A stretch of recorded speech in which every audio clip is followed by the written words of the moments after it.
Standing in my empty new two-bedroom apartment, I held the keys so tightly they left marks on my palm. My phone buzzed with another voicemail from my father, his voice demanding I return these keys because the space wasn't big enough for my sister Sarah's family of 5.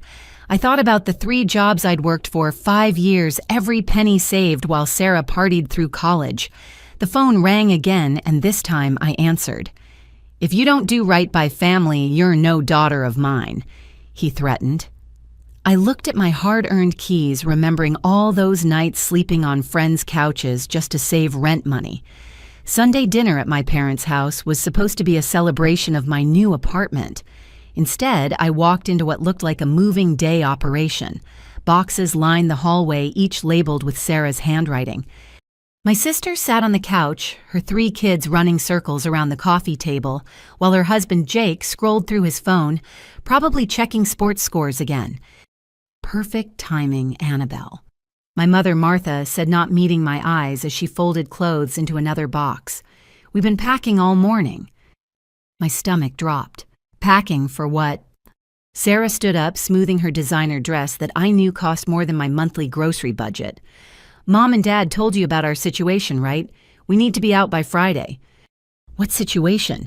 I kept my voice steady, though my hands trembled.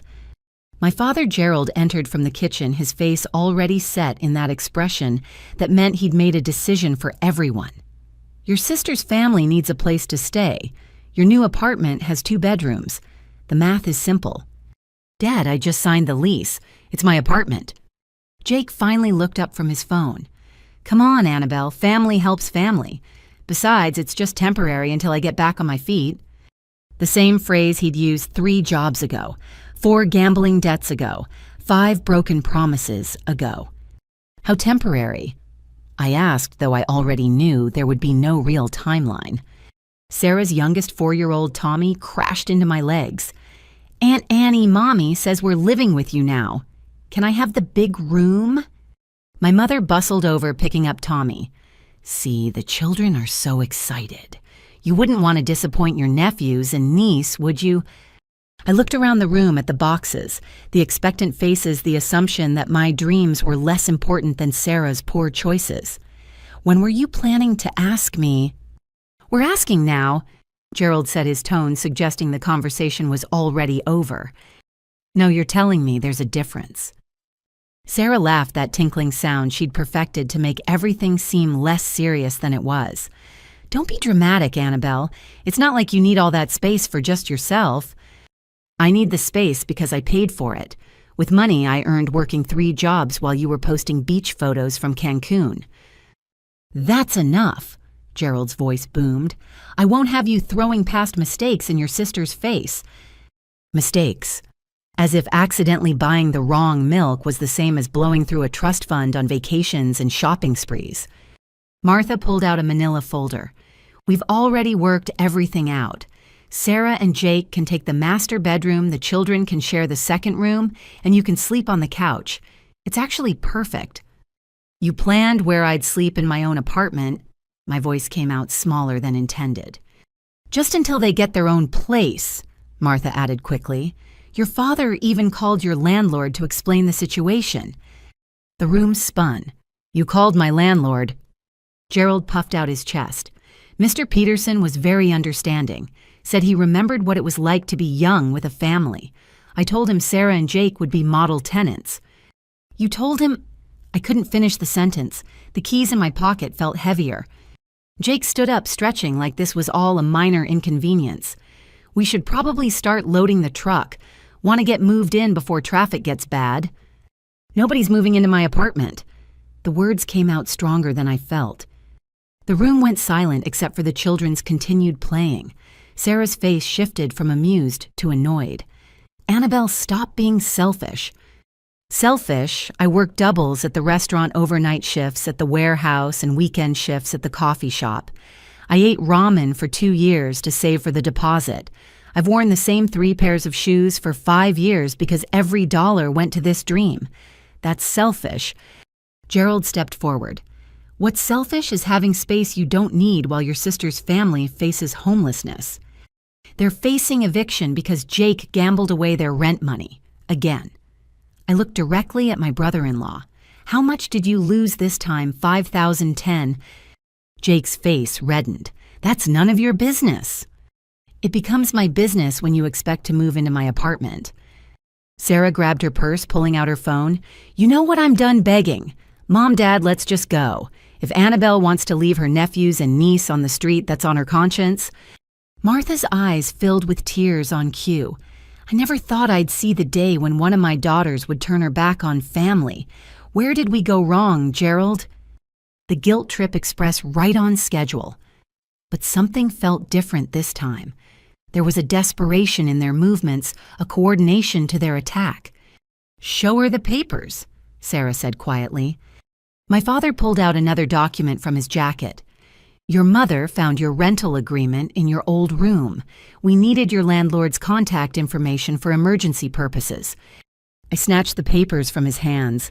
My eyes scanned the familiar lease agreement, but something was wrong. There were additional signatures, addendums I hadn't seen before. What is this? My hands shook as I read. Mr. Peterson was very accommodating, Gerald said smoothly. When I explained the family situation, he agreed to add Sarah and Jake as approved occupants, signed it himself. You forged my signature. The words came out as a whisper. We signed as your emergency contacts, Martha corrected. Perfectly legal. We're just looking out for your best interests.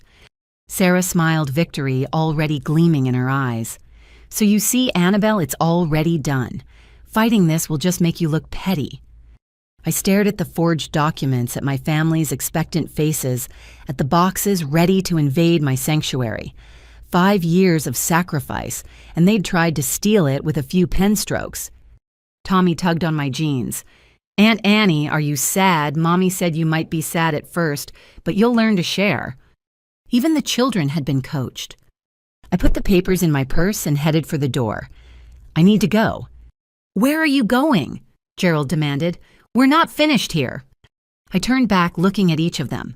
My father red-faced with authority, my mother wielding tears like weapons, Sarah already mentally redecorating my apartment, Jake calculating how much he could borrow against my security deposit.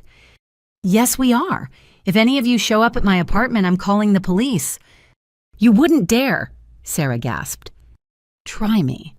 I left them surrounded by boxes meant for my home, their shock following me out the door. But I caught Sarah's final words to our parents. Don't worry, she'll cave. She always does. Not this time. This time everything would be different. Monday morning started with 17 missed calls and 43 text messages.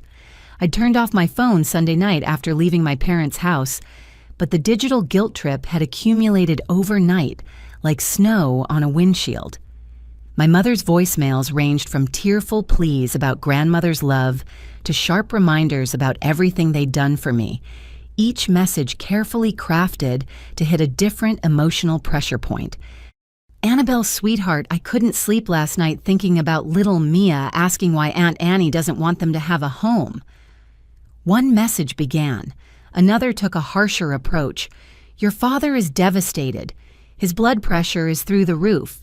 If something happens to him, I hope you can live with yourself. I deleted them all without listening to the end. Tuesday brought phase 2 of the campaign. Sarah discovered social media warfare. Her posts started subtle. Some people forget where they came from, accompanied by a photo of her children looking sad. By Wednesday, she'd escalated to full narrative construction, teaching my babies that sometimes family disappointments are life's hardest lessons, grateful for parents who still believe in unconditional love. The comments poured in from distant relatives and family friends who didn't know the whole story. What happened, honey? Praying for your family. Some people don't deserve the blessing of family. My coworker Jennifer found me crying in the break room after a particularly vicious post featuring a photo of Sarah's kids eating sandwiches on a park bench with the caption, "Making the best of a tough situation. My angels deserve better." What's going on? Jennifer asked, sliding into the seat across from me. I showed her the posts. She scrolled through them, her expression growing darker. This is manipulation, pure and simple. "67 people have already shared it," I said, watching the count climb. "My high school friends are messaging me asking why I'm letting my nephews go homeless." "Are they actually homeless?" "They're living with my parents in a 5-bedroom house with a pool." Jennifer snorted. "Of course they are." Thursday afternoon, the campaign went nuclear. I was helping a customer at the boutique where I worked my second job when I heard his voice boom across the store. "Annabel Marie Hutchinson." My father stood in the doorway like an avenging angel, his presence commanding everyone's attention. Customers turned to stare. My manager, Brenda, stepped out from behind the counter. "Sir, can I help you?" Gerald ignored her, striding toward me with papers clutched in his hand. "You want to abandon family, fine, but you'll do it publicly so everyone knows what kind of person you are." "Dad, this is my workplace. Please leave." "Your workplace?" He laughed bitterly. "You work 3 jobs and still can't find room in your heart for your sister's family. What's the point of all that money if you're morally bankrupt?" The customer I'd been helping backed away slowly. Other shoppers pretended to browse while obviously listening. My face burned with humiliation. "Sir, I need you to leave," Brenda said firmly. Gerald turned on her. "Do you know what kind of person you employ? She has a luxury apartment while her sister's children go without stable housing. Is that the kind of heartless employee you want representing your store?" "That's enough." Brenda's voice could have cut glass. "Security is on the way. I suggest you leave voluntarily." He threw the papers at my feet. "Eviction notice for Sarah. Effective tomorrow. I hope you're happy." He looked around the store, making sure his audience was watching. "Everyone here should know that Annabel Hutchinson chooses money over blood." Security arrived as he stormed out, but the damage was done. Customers whispered among themselves. One woman shook her head at me disapprovingly. The papers on the floor turned out to be nothing, just blank forms he'd printed for effect. "Take your break," Brenda said quietly. I found myself on the loading dock trying to breathe through the shame and anger. My phone buzzed with messages from co-workers at my other jobs. Word was spreading fast. Friday morning, Jennifer intercepted me at the coffee shop before my shift. "We need to talk." Her face told me everything. "He came here, too. Yesterday evening, made a scene during the dinner rush. Told everyone you were mentally unstable, suggested you might be stealing to afford your fancy apartment." He said what? "Carla recorded the whole thing on her phone. He went on for 10 minutes about your psychological issues and how the family's been trying to get you help." Jennifer pulled out her phone, showing me the video. There was my father performing for an audience of coffee shop patrons, describing a daughter I didn't recognize. According to him, I'd always been jealous of Sarah, had anger management problems, couldn't maintain relationships because of my emotional instability. "That's not even the worst part," Jennifer continued. "He talked to Marcus." Marcus, our shift manager. Marcus, who decided schedules and promotions. Marcus, who I'd been hoping would recommend me for the assistant manager position. "He suggested the stress might be affecting your work performance," Jennifer said.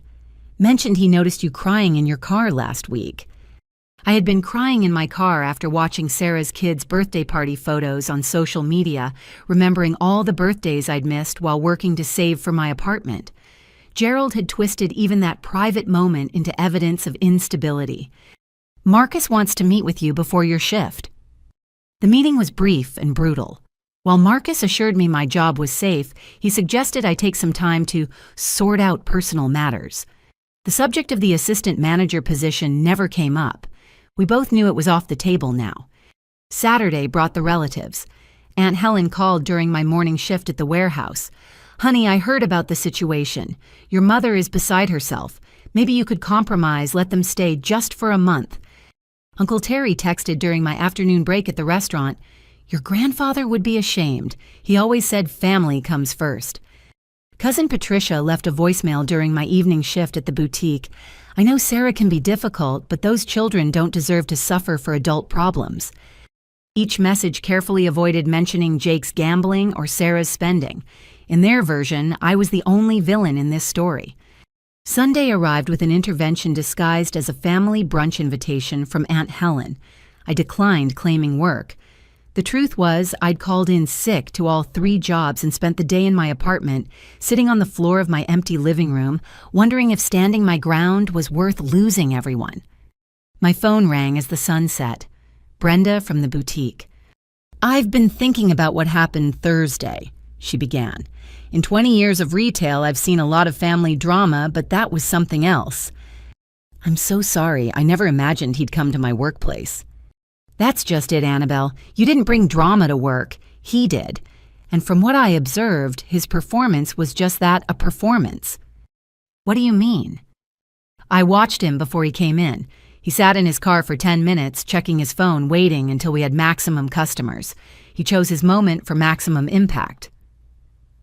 I thought about the blank eviction papers, the practice speech, the way he'd made sure everyone could hear him. "Brenda, there's something else. He told Marcus at the coffee shop that I might be stealing." She was quiet for a moment. "That's defamation, Annabel, and it's escalating. What does he want from you?"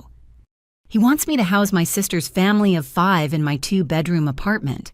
They forged documents with my landlord, told everyone I already agreed." "Have you talked to a lawyer?" "I can't afford a lawyer. I spent everything on the apartment." "My brother-in-law is an attorney. Let me make some calls." After we hung up, I sat in the gathering darkness of my apartment.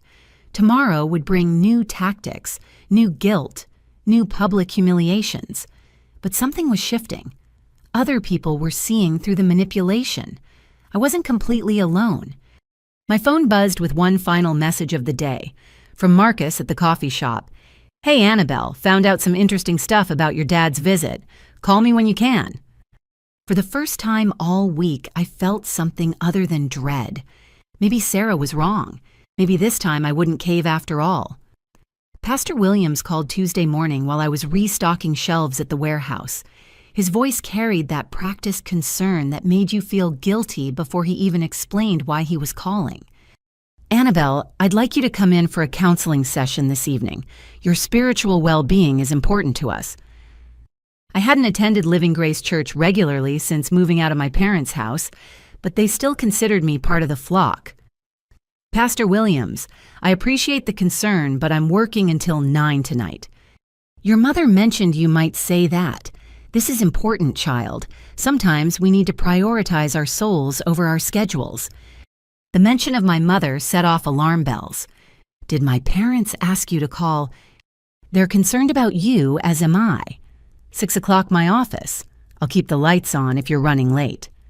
He hung up before I could refuse again. I spent the rest of my shift debating whether to go. Ignoring a pastor's summons in our community was like declaring spiritual warfare. The gossip would spread faster than wildfire. I arrived at 6:15 still in my warehouse uniform, exhaustion weighing on every step. The church parking lot should have been empty on a Tuesday evening. Instead, I counted 14 cars, including my parents' silver sedan and Sarah's new SUV that she somehow afforded despite facing eviction. The sanctuary doors opened before I could knock. Deacon Foster smiled sadly as if I were arriving for my own funeral. "They're waiting in the fellowship hall." Not Pastor Williams' office, then. The fellowship hall meant an audience. I pushed through the double doors to find my extended family arranged in a semicircle of folding chairs. Parents, aunts, uncles, cousins, even great-aunt Mabel, who hadn't left her house since Obama's first term. Sarah sat in the center, flanked by her children dressed in their Sunday best on a Tuesday. She'd even styled Mia's hair in those complicated braids that took hours. Pastor Williams stood at the front Bible already open. "Sister Annabel, thank you for joining us." "This isn't a counseling session," I said, not moving from the doorway. "Please sit." He gestured to a single chair facing the group, the judgment seat. "Your family has gathered in love to help guide you back to righteousness." Jake wasn't there, I noticed. Probably at the casino while his wife performed for sympathy.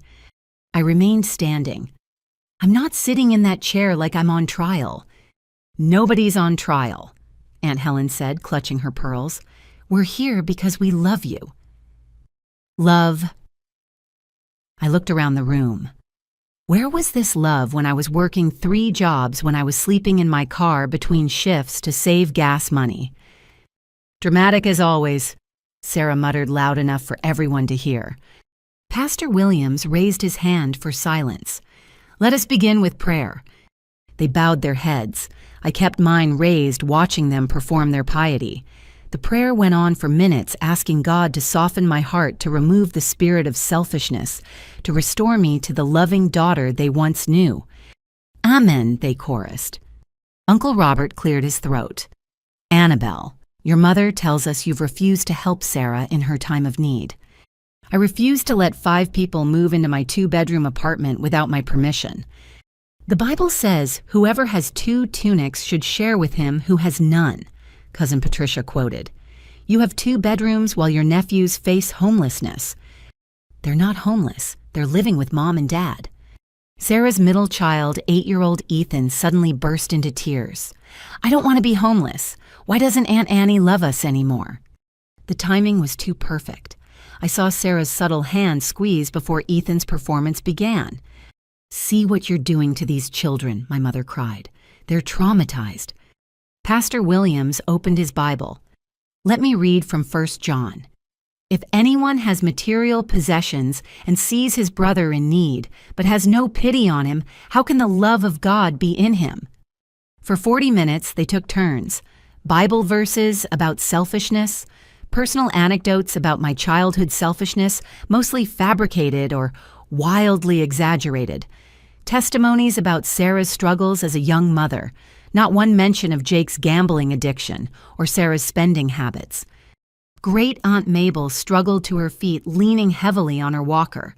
In my 87 years, I've never seen such cruelty within a family. Your grandmother would roll over in her grave. The grandmother card. They'd pulled out the heavy artillery.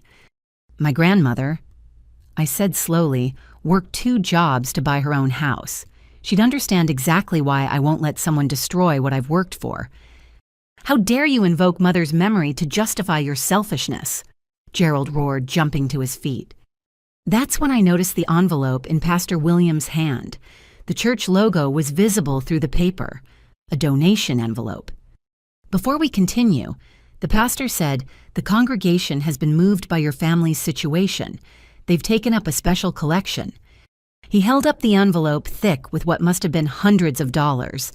This money was raised to help with the spiritual counseling you clearly need, Annabel, to help soften your heart toward family. Sarah's eyes locked onto that envelope with laser focus. That's very generous, I said carefully. I'm sure Sarah could use that money for her children's needs while she looks for appropriate housing. This money is specifically for your spiritual healing, Pastor Williams clarified. We'll hold it in trust until you demonstrate a change of heart. I almost laughed. They were literally holding money hostage to force my compliance. Martha stood up, pulling out a gift-wrapped package. We also brought you something. She handed me a new Bible, leather-bound and expensive. I opened it to find dozens of highlighted passages all about family duty and selfishness. Sticky notes marked particularly condemning verses. They'd turned scripture into a weapon. We spent hours preparing this for you, Aunt Helen said, so you can study and understand where you've gone astray. Tommy, the youngest, started wandering around the room, clearly bored. He reached for the donation envelope in Pastor Williams' hand. Sarah quickly redirected him, but I caught the flash of calculation in her eyes. I appreciate the gift, I said, closing the Bible. I'll be sure to read all of it, including the parts about honesty, good stewardship, and not enabling destructive behavior. Enabling, Uncle Terry scoffed. You're the one enabling your own greed. Let me ask you all something, I said, exhaustion making me bold. How much money has Sarah borrowed from each of you over the years? How many times has Jake promised to pay you back? Uncomfortable shifting filled the room. That's not relevant, Pastor Williams said quickly. Isn't it you're asking me to enable the same behavior you've all cut off? When was the last time any of you loaned them money? This isn't about money, Sarah stood dramatically. It's about family. You'd rather see your nephews suffer than share your precious apartment. She gestured to her children who looked more tired than traumatized. Mia yawned widely, ruining the effect. "You know what?" I said, backing toward the door. "You're right. This isn't about money. It's about manipulation. It's about using children as props, turning faith into a crowbar and expecting me to light myself on fire to keep you warm." Annabel Marie Hutchinson. My father's voice thundered through the hall. "You will not speak to your family this way in God's house."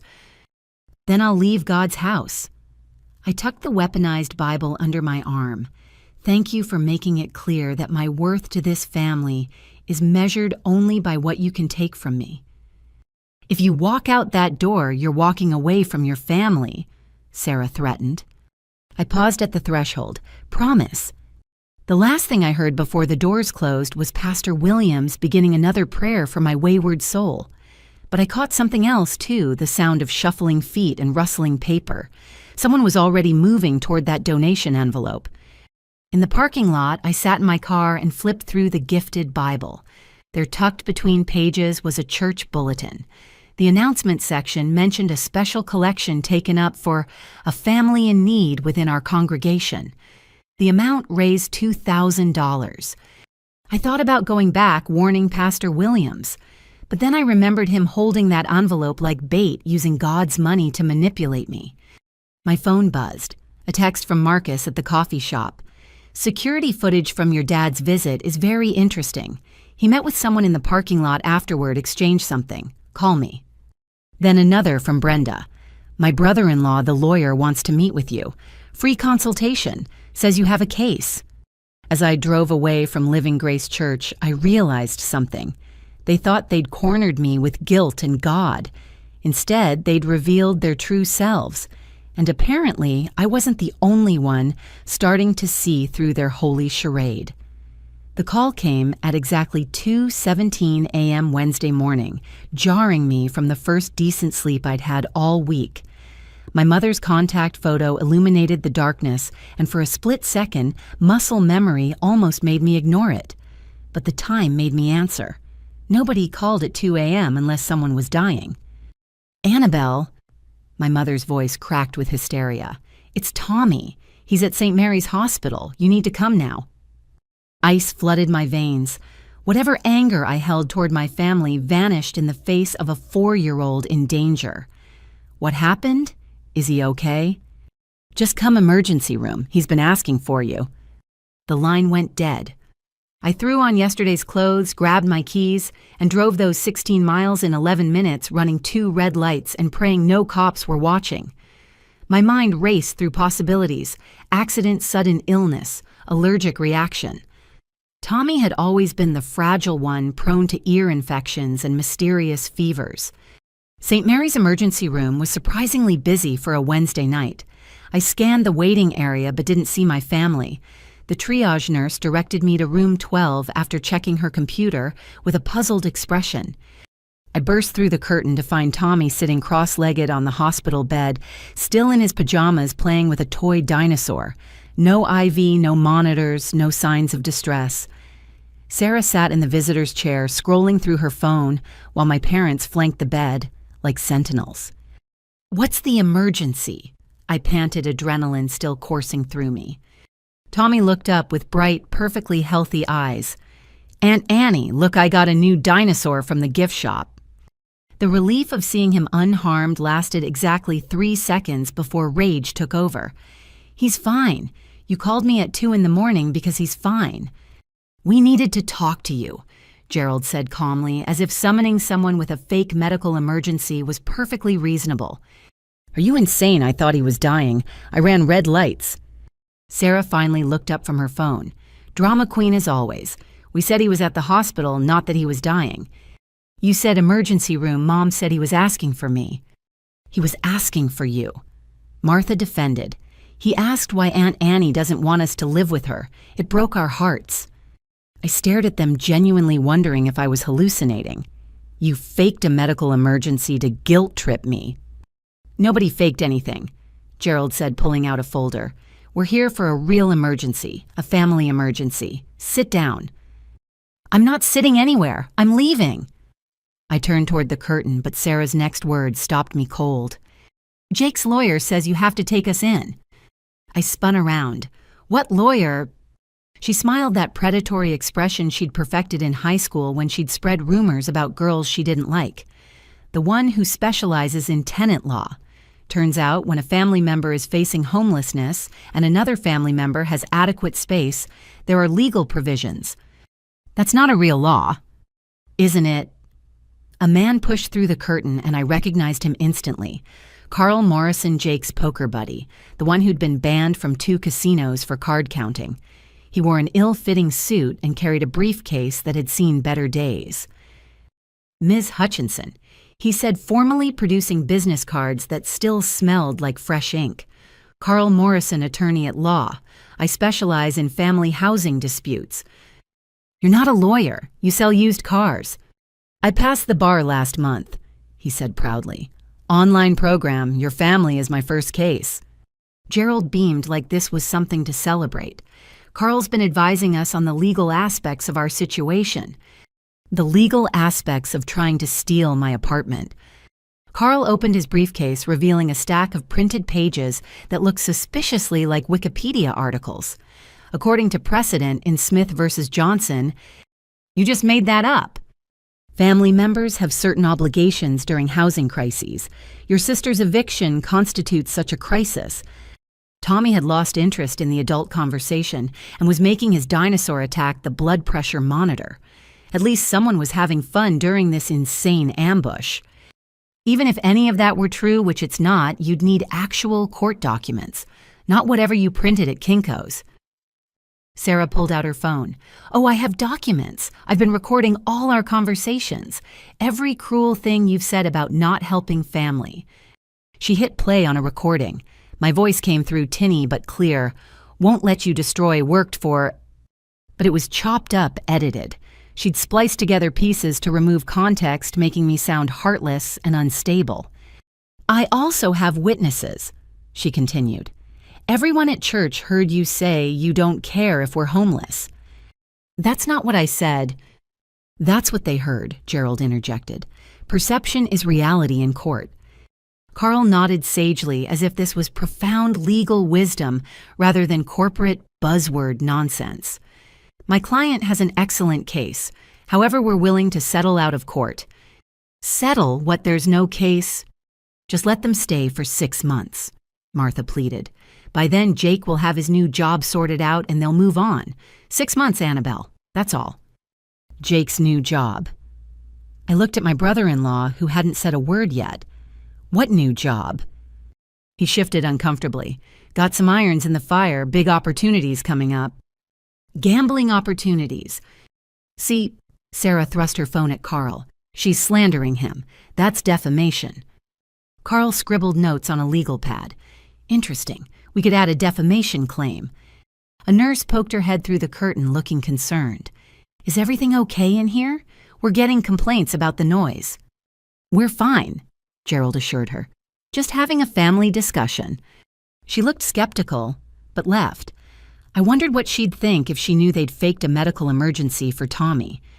I need to show you something, Carl said, producing another document. This is a draft of the lawsuit we'll file if you continue to refuse reasonable accommodation. I scanned the paper. It was a mess of legal-sounding gibberish, citing laws that I was pretty sure didn't exist, and claiming damages for intentional infliction of emotional distress and familial abandonment. This is toilet paper, I said, handing it back. No judge would even look at it. Maybe, Carl admitted.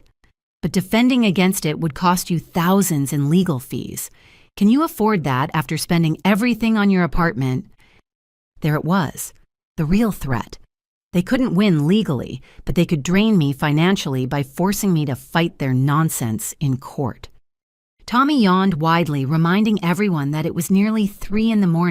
and a 4-year-old was being kept awake for this manipulation. You brought your child to a hospital in the middle of the night to threaten me. Sarah shrugged. The emergency room visit gives us documentation, shows how stressed we are about the housing situation. Carl says emotional distress is important for the case. Plus, we figured you wouldn't make a scene in a hospital, Gerald added. They'd thought of everything, or so they believed. You're right. I said quietly. I won't make a scene in a hospital, but you know who might be interested in this situation. The hospital administration.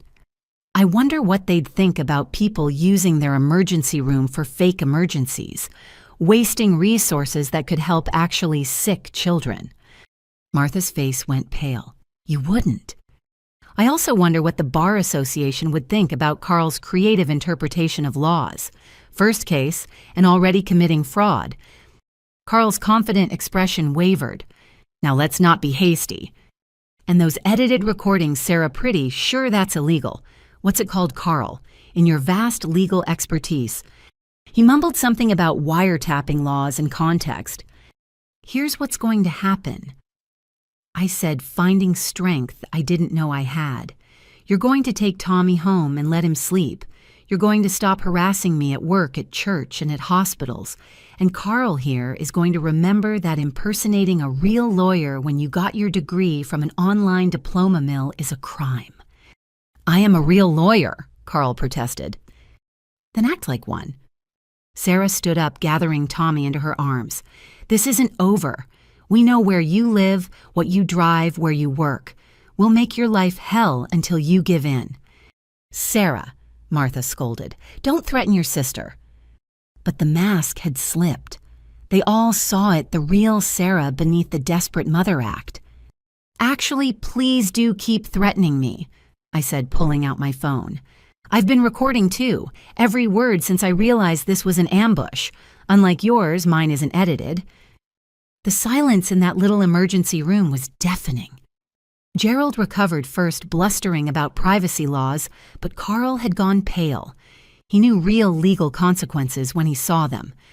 I left them there to figure out how to explain their fake emergency to the hospital staff. In the parking lot, my hands shook so badly I had to sit in my car for 20 minutes before I could drive. My phone buzzed. Marcus from the coffee shop. Can you meet tomorrow? Found out who your dad met with after his scene here. You're not going to believe this. Then Brenda. My brother-in-law reviewed the security footage I sent. Says you have enough for a restraining order. Also, he found something interesting about your landlord.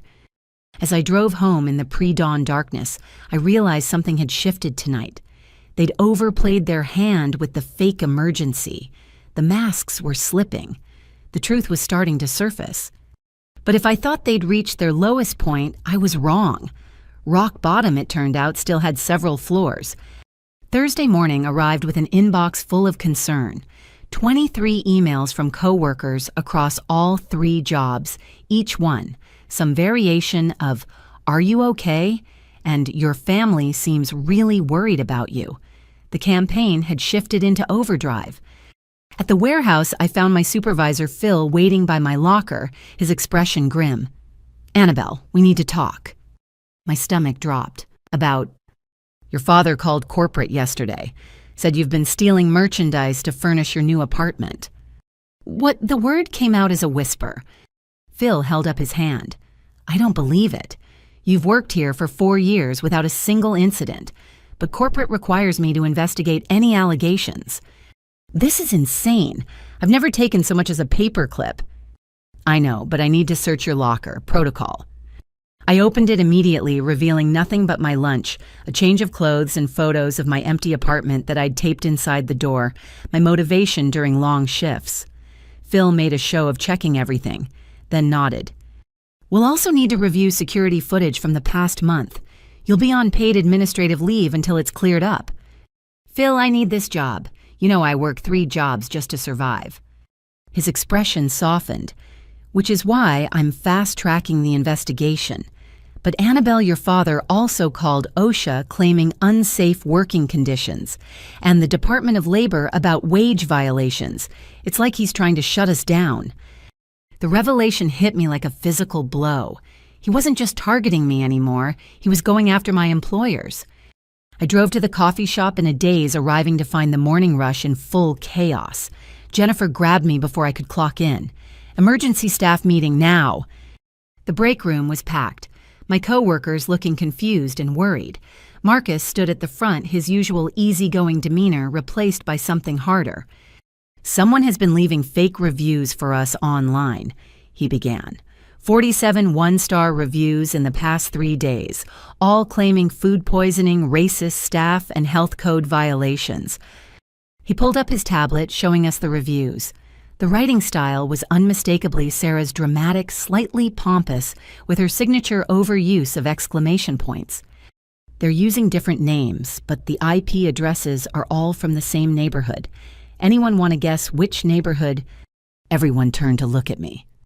My sister, I said quietly. I'm so sorry. It gets worse, Marcus continued. Someone called the health department claiming they saw rats. They're coming for a surprise inspection tomorrow. There are no rats, Jennifer protested.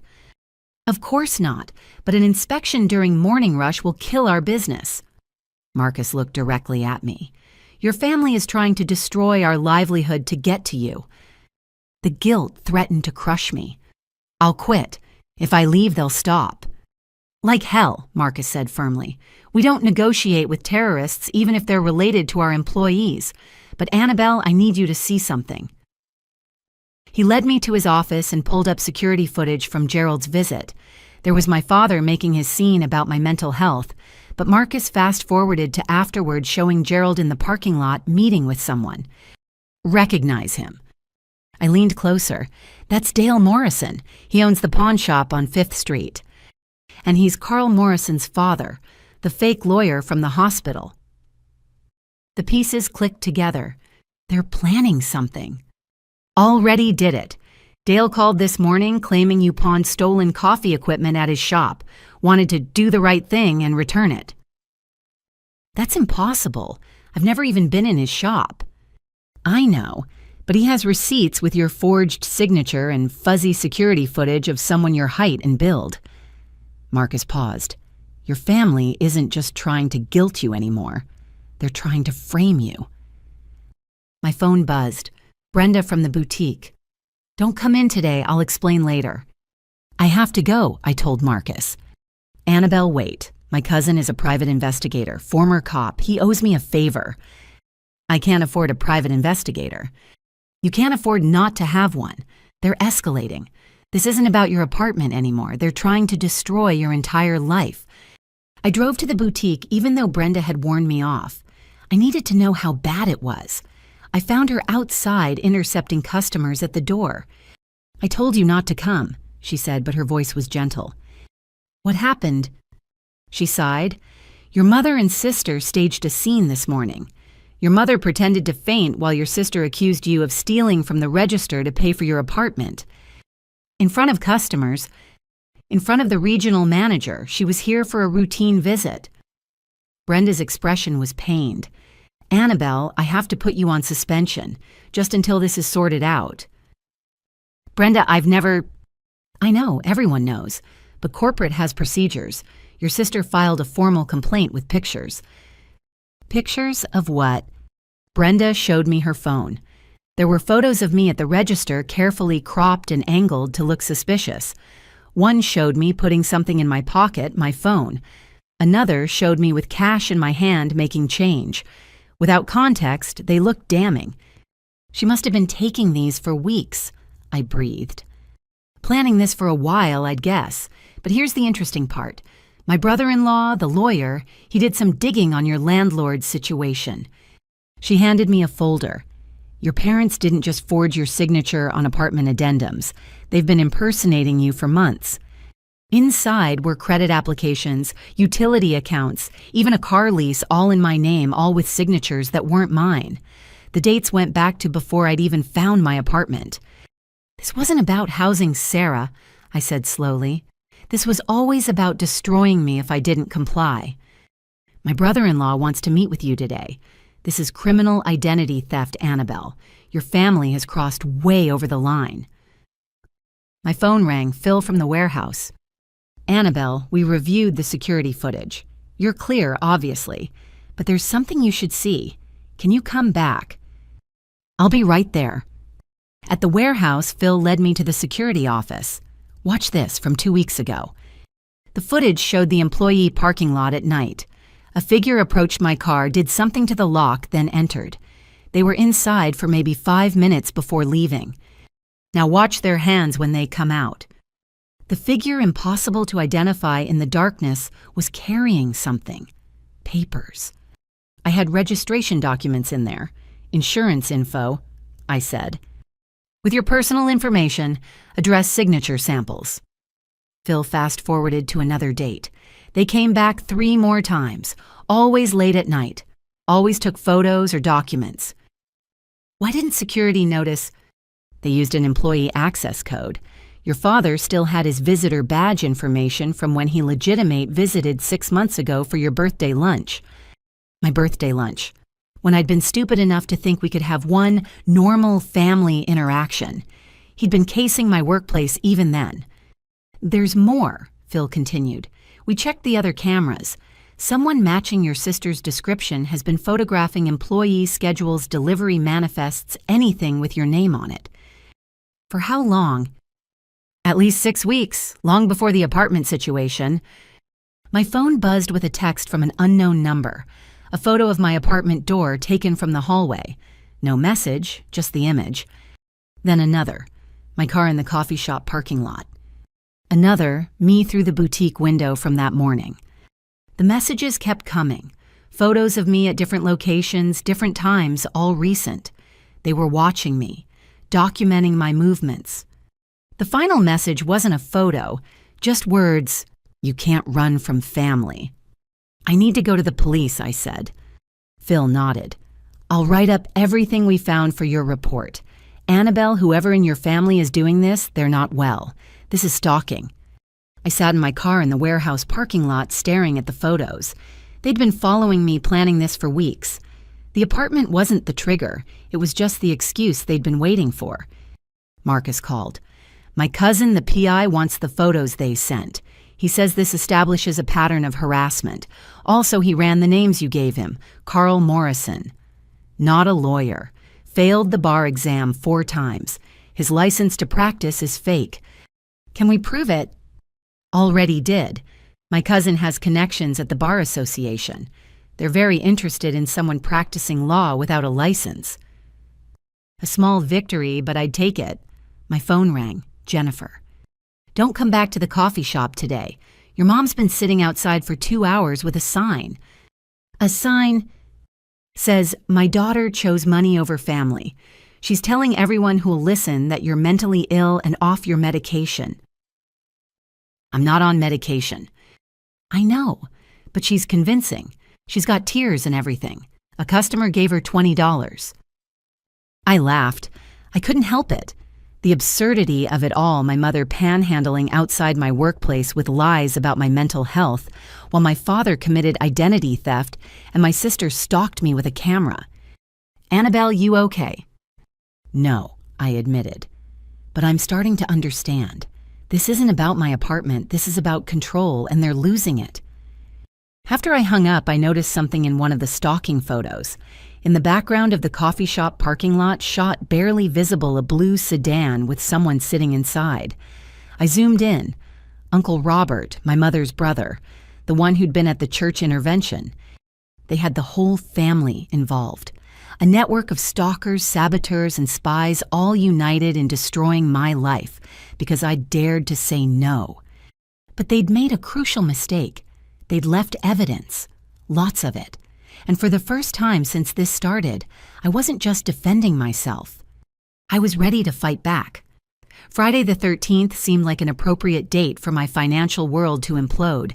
The first call came while I was driving to meet Brenda's brother-in-law, attorney David Chen, who'd agreed to see me despite the chaos. Ms. Hutchinson, this is Fraud Protection Services from First National Bank. We're calling about unusual activity on your account.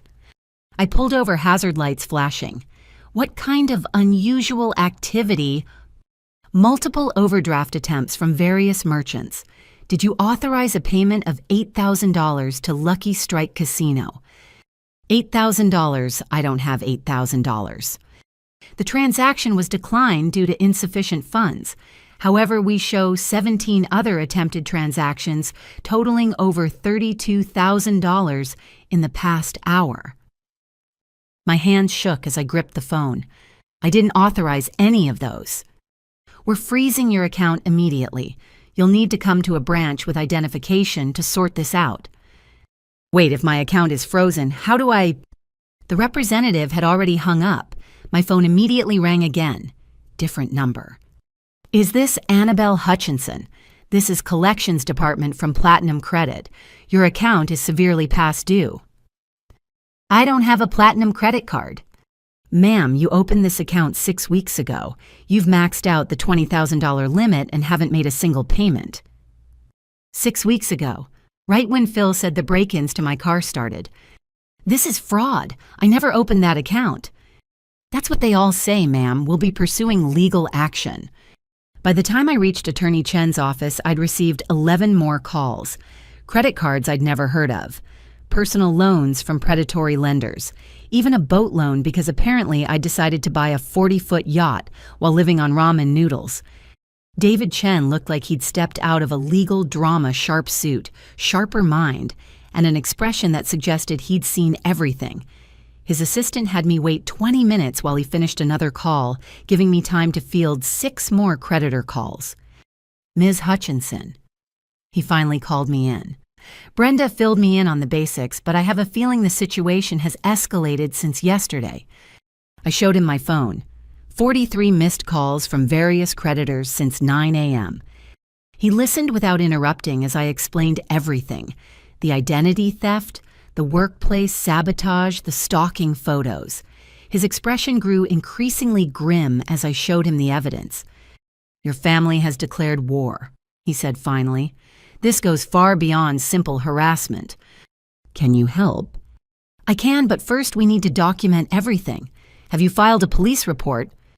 I'm going after this. Good. We'll need that for the identity theft charges. He pulled out a legal pad. Tell me about the credit applications. Do you have any idea how they got your information? I told him about the car break-ins, the stolen documents, the fact that they'd had my social security number since birth. He took meticulous notes. The good news is this is traceable. Credit applications require addresses, phone numbers. If they use their own, we've got them. My phone buzzed. A text from my apartment complex. Urgent multiple complaints about your unit. Please contact office immediately. I need to make a call, I said. David nodded. Put it on speaker. I want to hear this. I called the apartment office. Sheila, the property manager, answered on the first ring. Annabel, thank God. We've been getting calls all morning. Noise complaints, drug activity reports, claims of unauthorized occupants. Someone even called the fire marshal saying you've created a hoarding situation. Sheila, I live alone. I don't even have furniture yet. How can I be hoarding? I know it's nonsense, but I'm required to investigate every complaint. Can I come by this evening? Of course. There's something else. Your father came by again, this time with someone claiming to be a social worker, said they're concerned about your mental state and your ability to live independently. David had been scribbling notes. He pushed a paper toward me. Get the social worker's name and agency. Did they give you a card or agency information? I asked. Now that you mention it, no. They said they'd be back with proper documentation. After I hung up, David leaned back.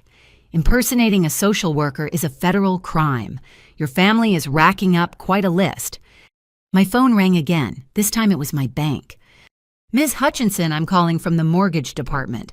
We received your application but need additional documentation. What mortgage application? For the $500,000 loan.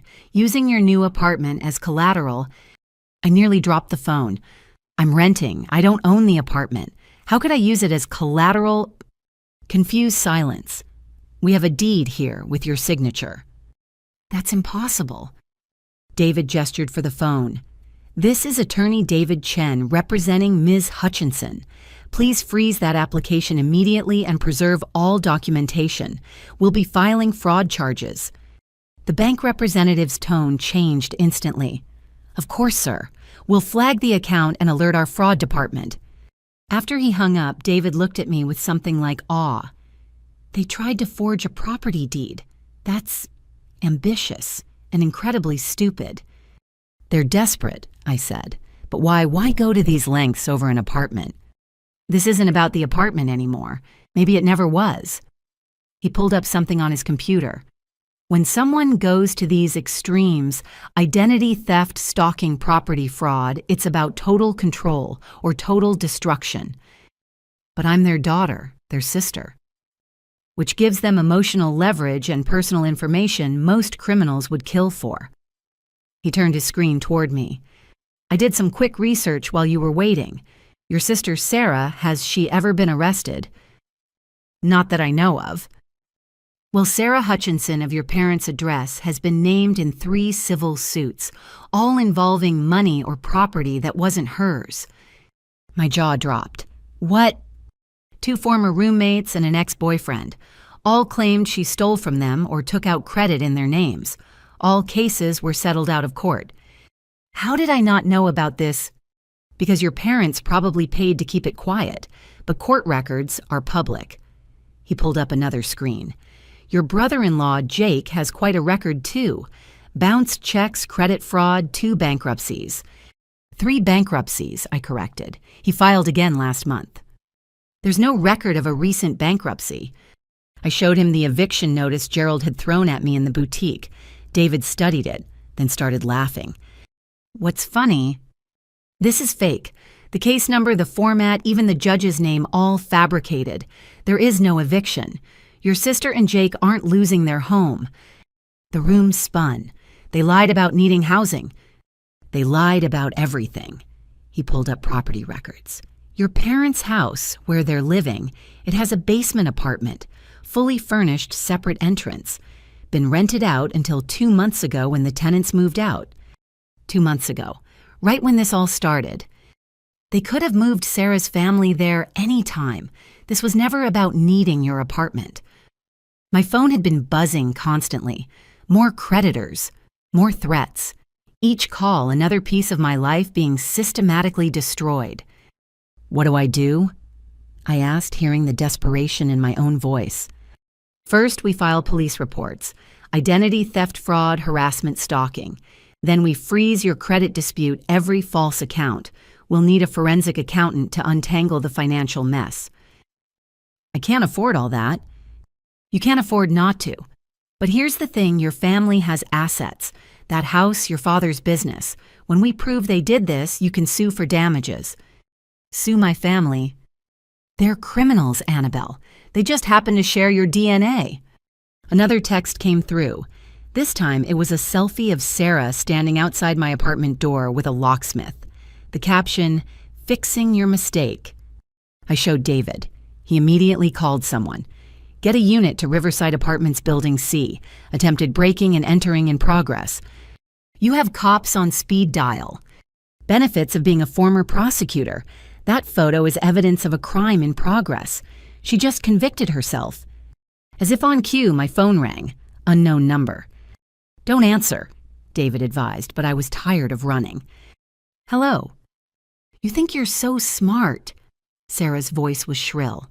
The locksmith left, but I'm not done. You have 24 hours to give us the keys, or we'll destroy your credit so thoroughly you'll never recover. Too late. You already tried that. That was just the beginning.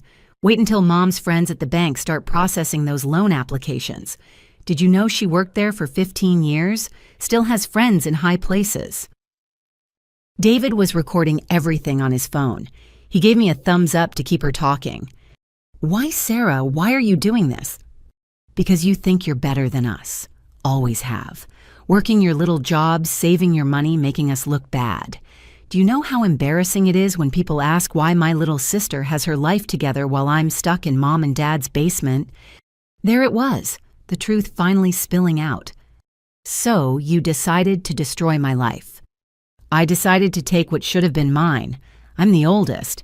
I should have gotten the opportunities, the support. Instead, you got to play the responsible one while I got labeled the screw-up. Sarah, I worked for everything I have. And I'm going to take it all. The apartment, the jobs, the perfect little life you built, and when I'm done, you'll have nothing. Just like me. The line went dead. David stopped recording.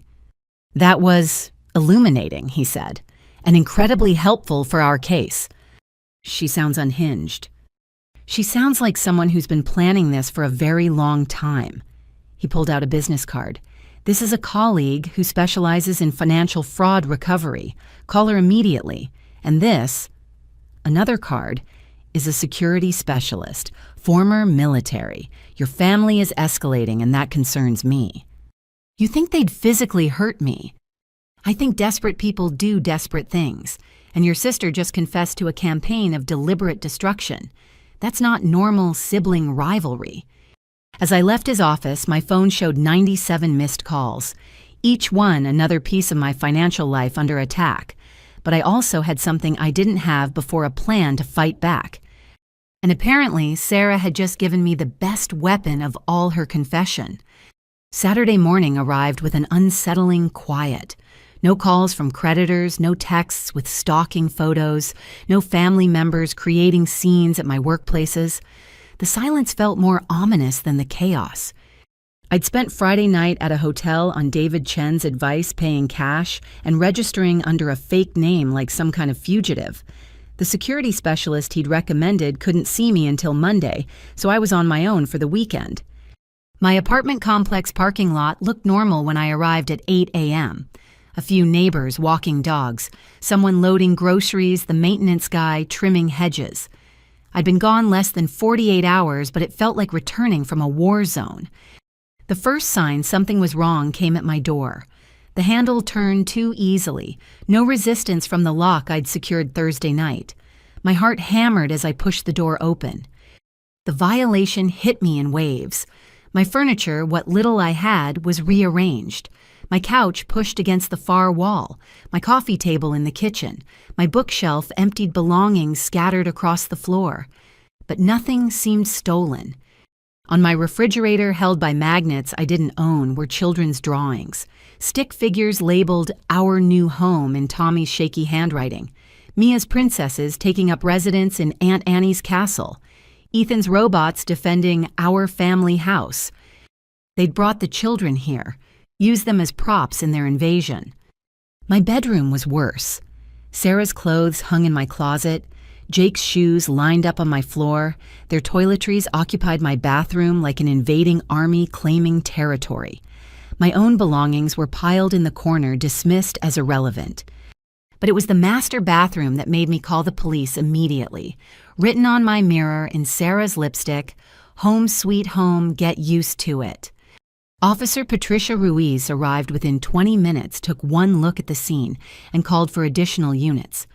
"This isn't just breaking and entering," she said. "This is stalking, intimidation, and criminal trespass."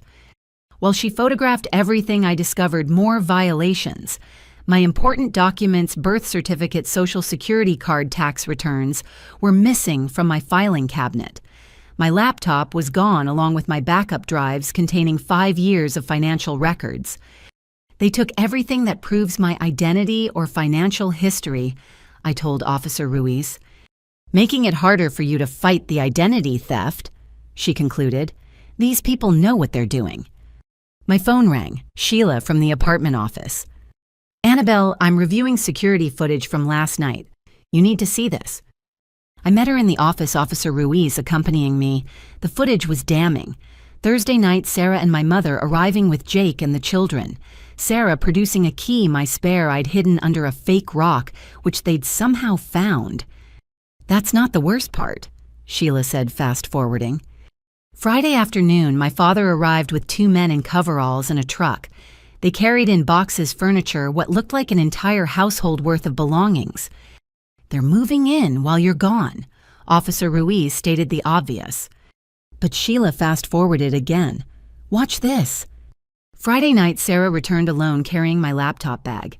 She spent an hour inside, then left with a box of what I now knew were my documents. And this morning, Sheila continued showing footage from 6 a.m. They came back. The timestamp showed 90 minutes ago. My entire family, parents. Sarah's family, even Uncle Robert entering my apartment with cleaning supplies and more boxes. "They're there right now," I gasped.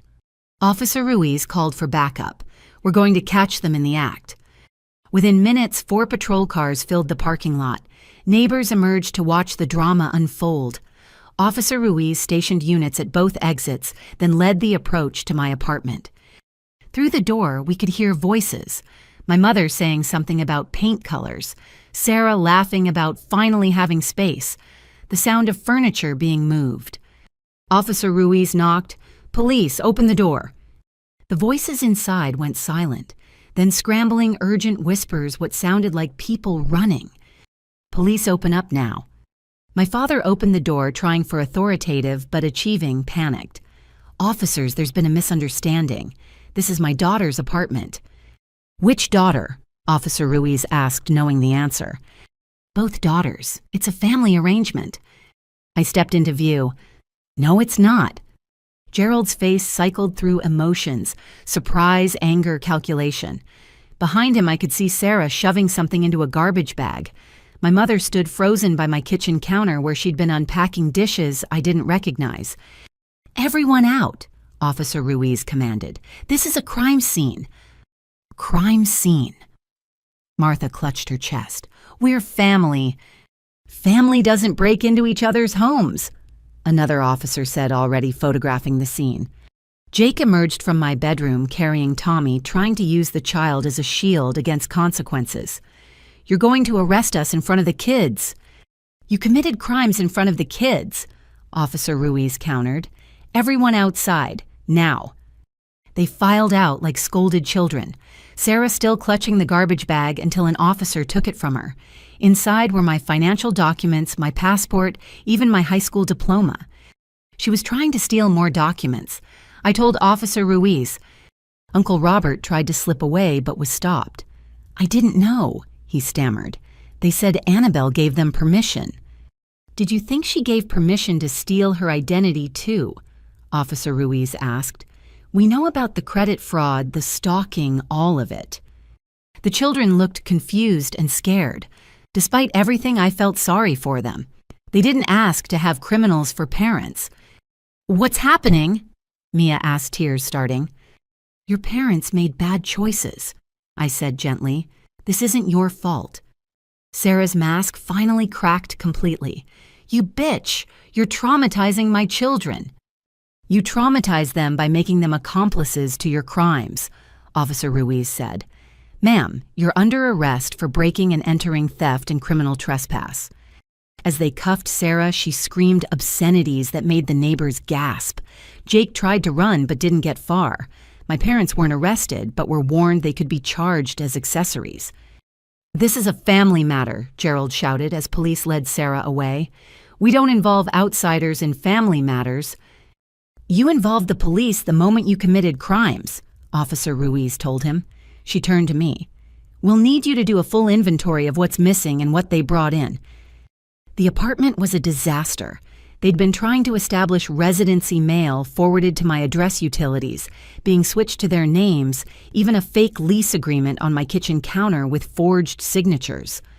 In my bedroom closet, I found something that chilled me. A folder labeled Annabel Contingency Plans. Inside were photos of me at various locations, detailed schedules of my movements, even notes about my coworkers and their vulnerabilities. One page was titled, Phase 2, If She Resists.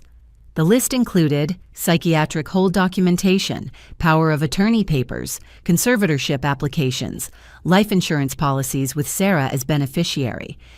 They were planning to have me declared mentally incompetent, I told Officer Ruiz. "Or worse," she said grimly. "These life insurance policies were taken out recently. You can't take out policies on someone without their knowledge, which means more forgery. More conspiracy. This goes way beyond family drama. This is organized crime." My phone rang. David Chen. "Annabel, I'm watching the news. Your apartment complex is on TV." I looked outside to see news vans arriving. Someone had called the media, probably a neighbor with a scanner and a desire for excitement. "Don't talk to reporters," David advised. "Let the police handle it, but this is good." "How is this good?" "Your family operated in shadows using shame and secrecy. Now it's public. They can't gaslight you if everyone sees the truth." As crime scene techs processed my apartment, I sat on the steps watching my carefully constructed life turned into evidence. But something had changed. For weeks, I'd been on the defensive, reacting to their attacks. Now they were the ones being led away in handcuffs. Sheila approached with a locksmith. "We're changing all your locks, installing new security, too.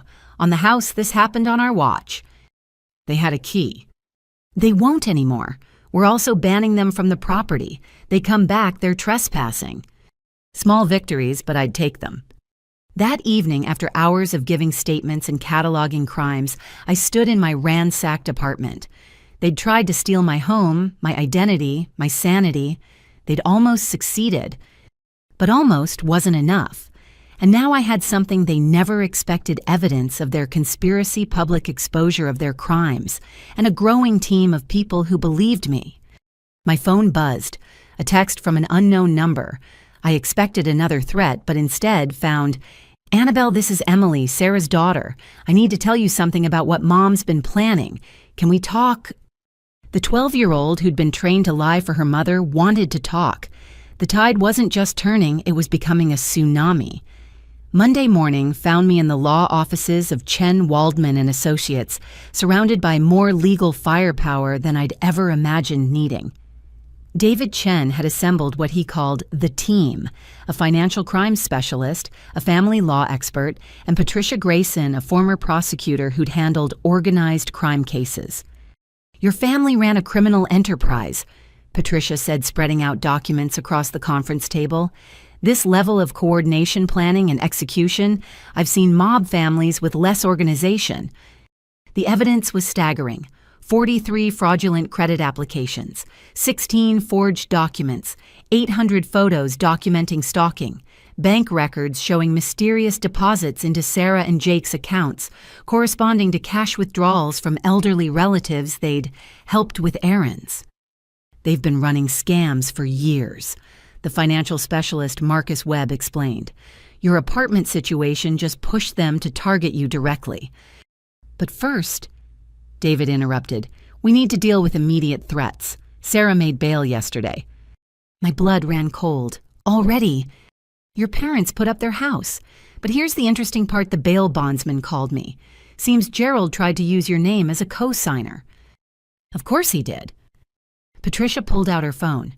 "Which brings us to this morning's developments. Emily, Sarah's daughter, has been texting you."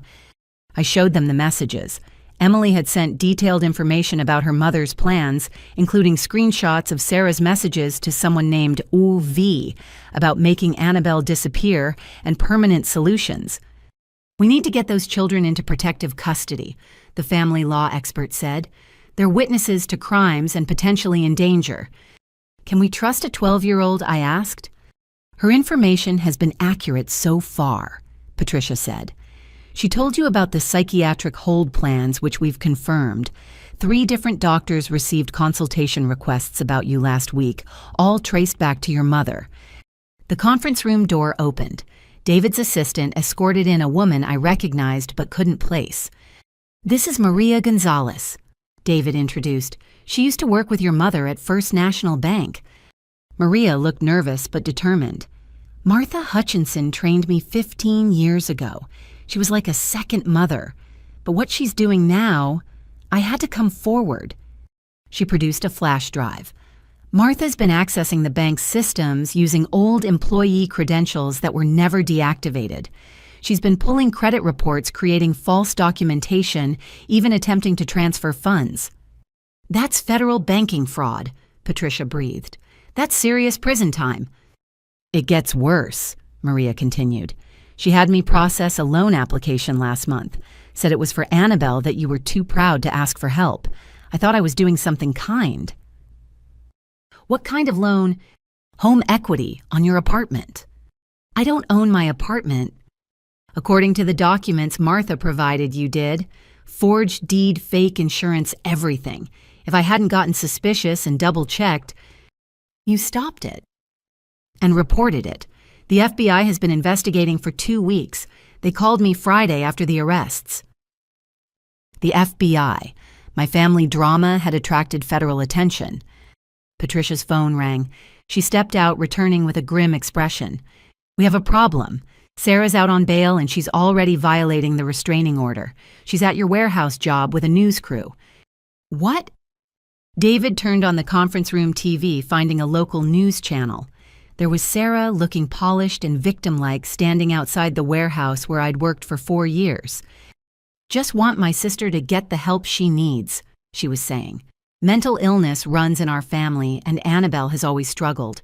We're trying to stage an intervention, but she's become violent and delusional." "That lying." "Shh," Patricia said. "Let her hang herself." The reporter asked about the arrests. Sarah's expression turned martyred. "A misunderstanding. Annabel called the police on her own family for trying to help her. She's convinced we're trying to steal from her when really we're just trying to ensure she's safe." She held up papers. "These are the psychiatric evaluations we've been begging her to submit to. 3 different doctors have expressed concern based on her recent behavior." "Those are the forged consultations," I said. Sarah continued.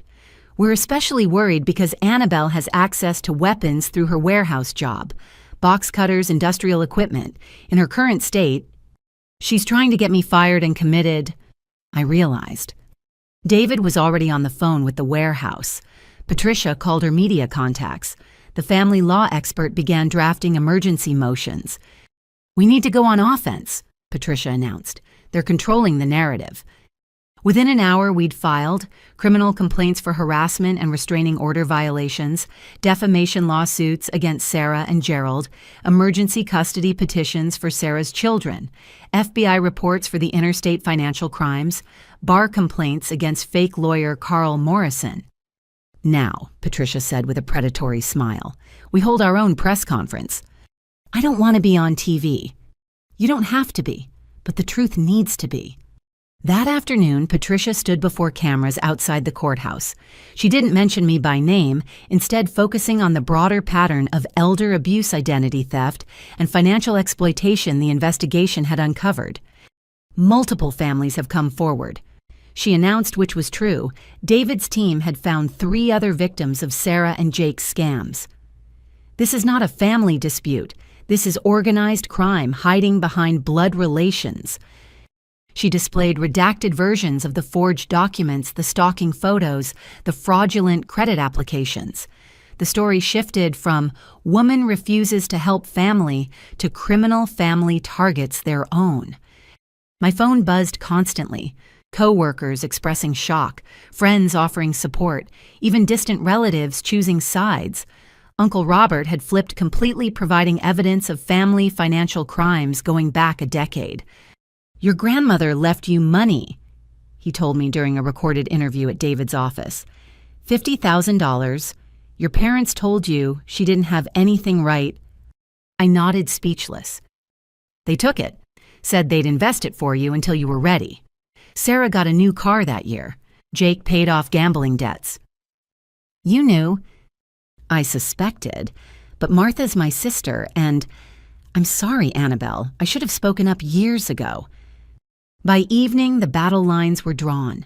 Team Annabel consisted of a growing legal army co-workers who'd witnessed the harassment and relatives tired of enabling Sarah's crimes. Team Sarah had my parents, a few cousins still under their spell, and a dwindling pool of family friends who hadn't yet learned the truth. Then came the game changer. "Jake wants to make a deal," David announced during an emergency evening meeting. "His lawyer called. Jake will testify against Sarah and your parents in exchange for reduced charges." He's flipping on his wife. Apparently, Sarah's been planning to divorce him and pin everything on him anyway. He found the papers in her car. There was something poetic about criminals turning on each other. The family that schemes together apparently doesn't stay together. "What about the kids?" I asked. "Emergency custody hearing tomorrow. Emily's testimony via closed-circuit TV. The other 2 will have a guardian ad litem." "Will they be okay?" Patricia's expression softened. "You're worried about the children who were used as weapons against you. They're innocent, and Emily, she chose truth over her mother. That takes courage." "It's that kind of character that's going to win this," she said. "Judges see through manipulation. Juries appreciate genuine concern. Your family underestimated you."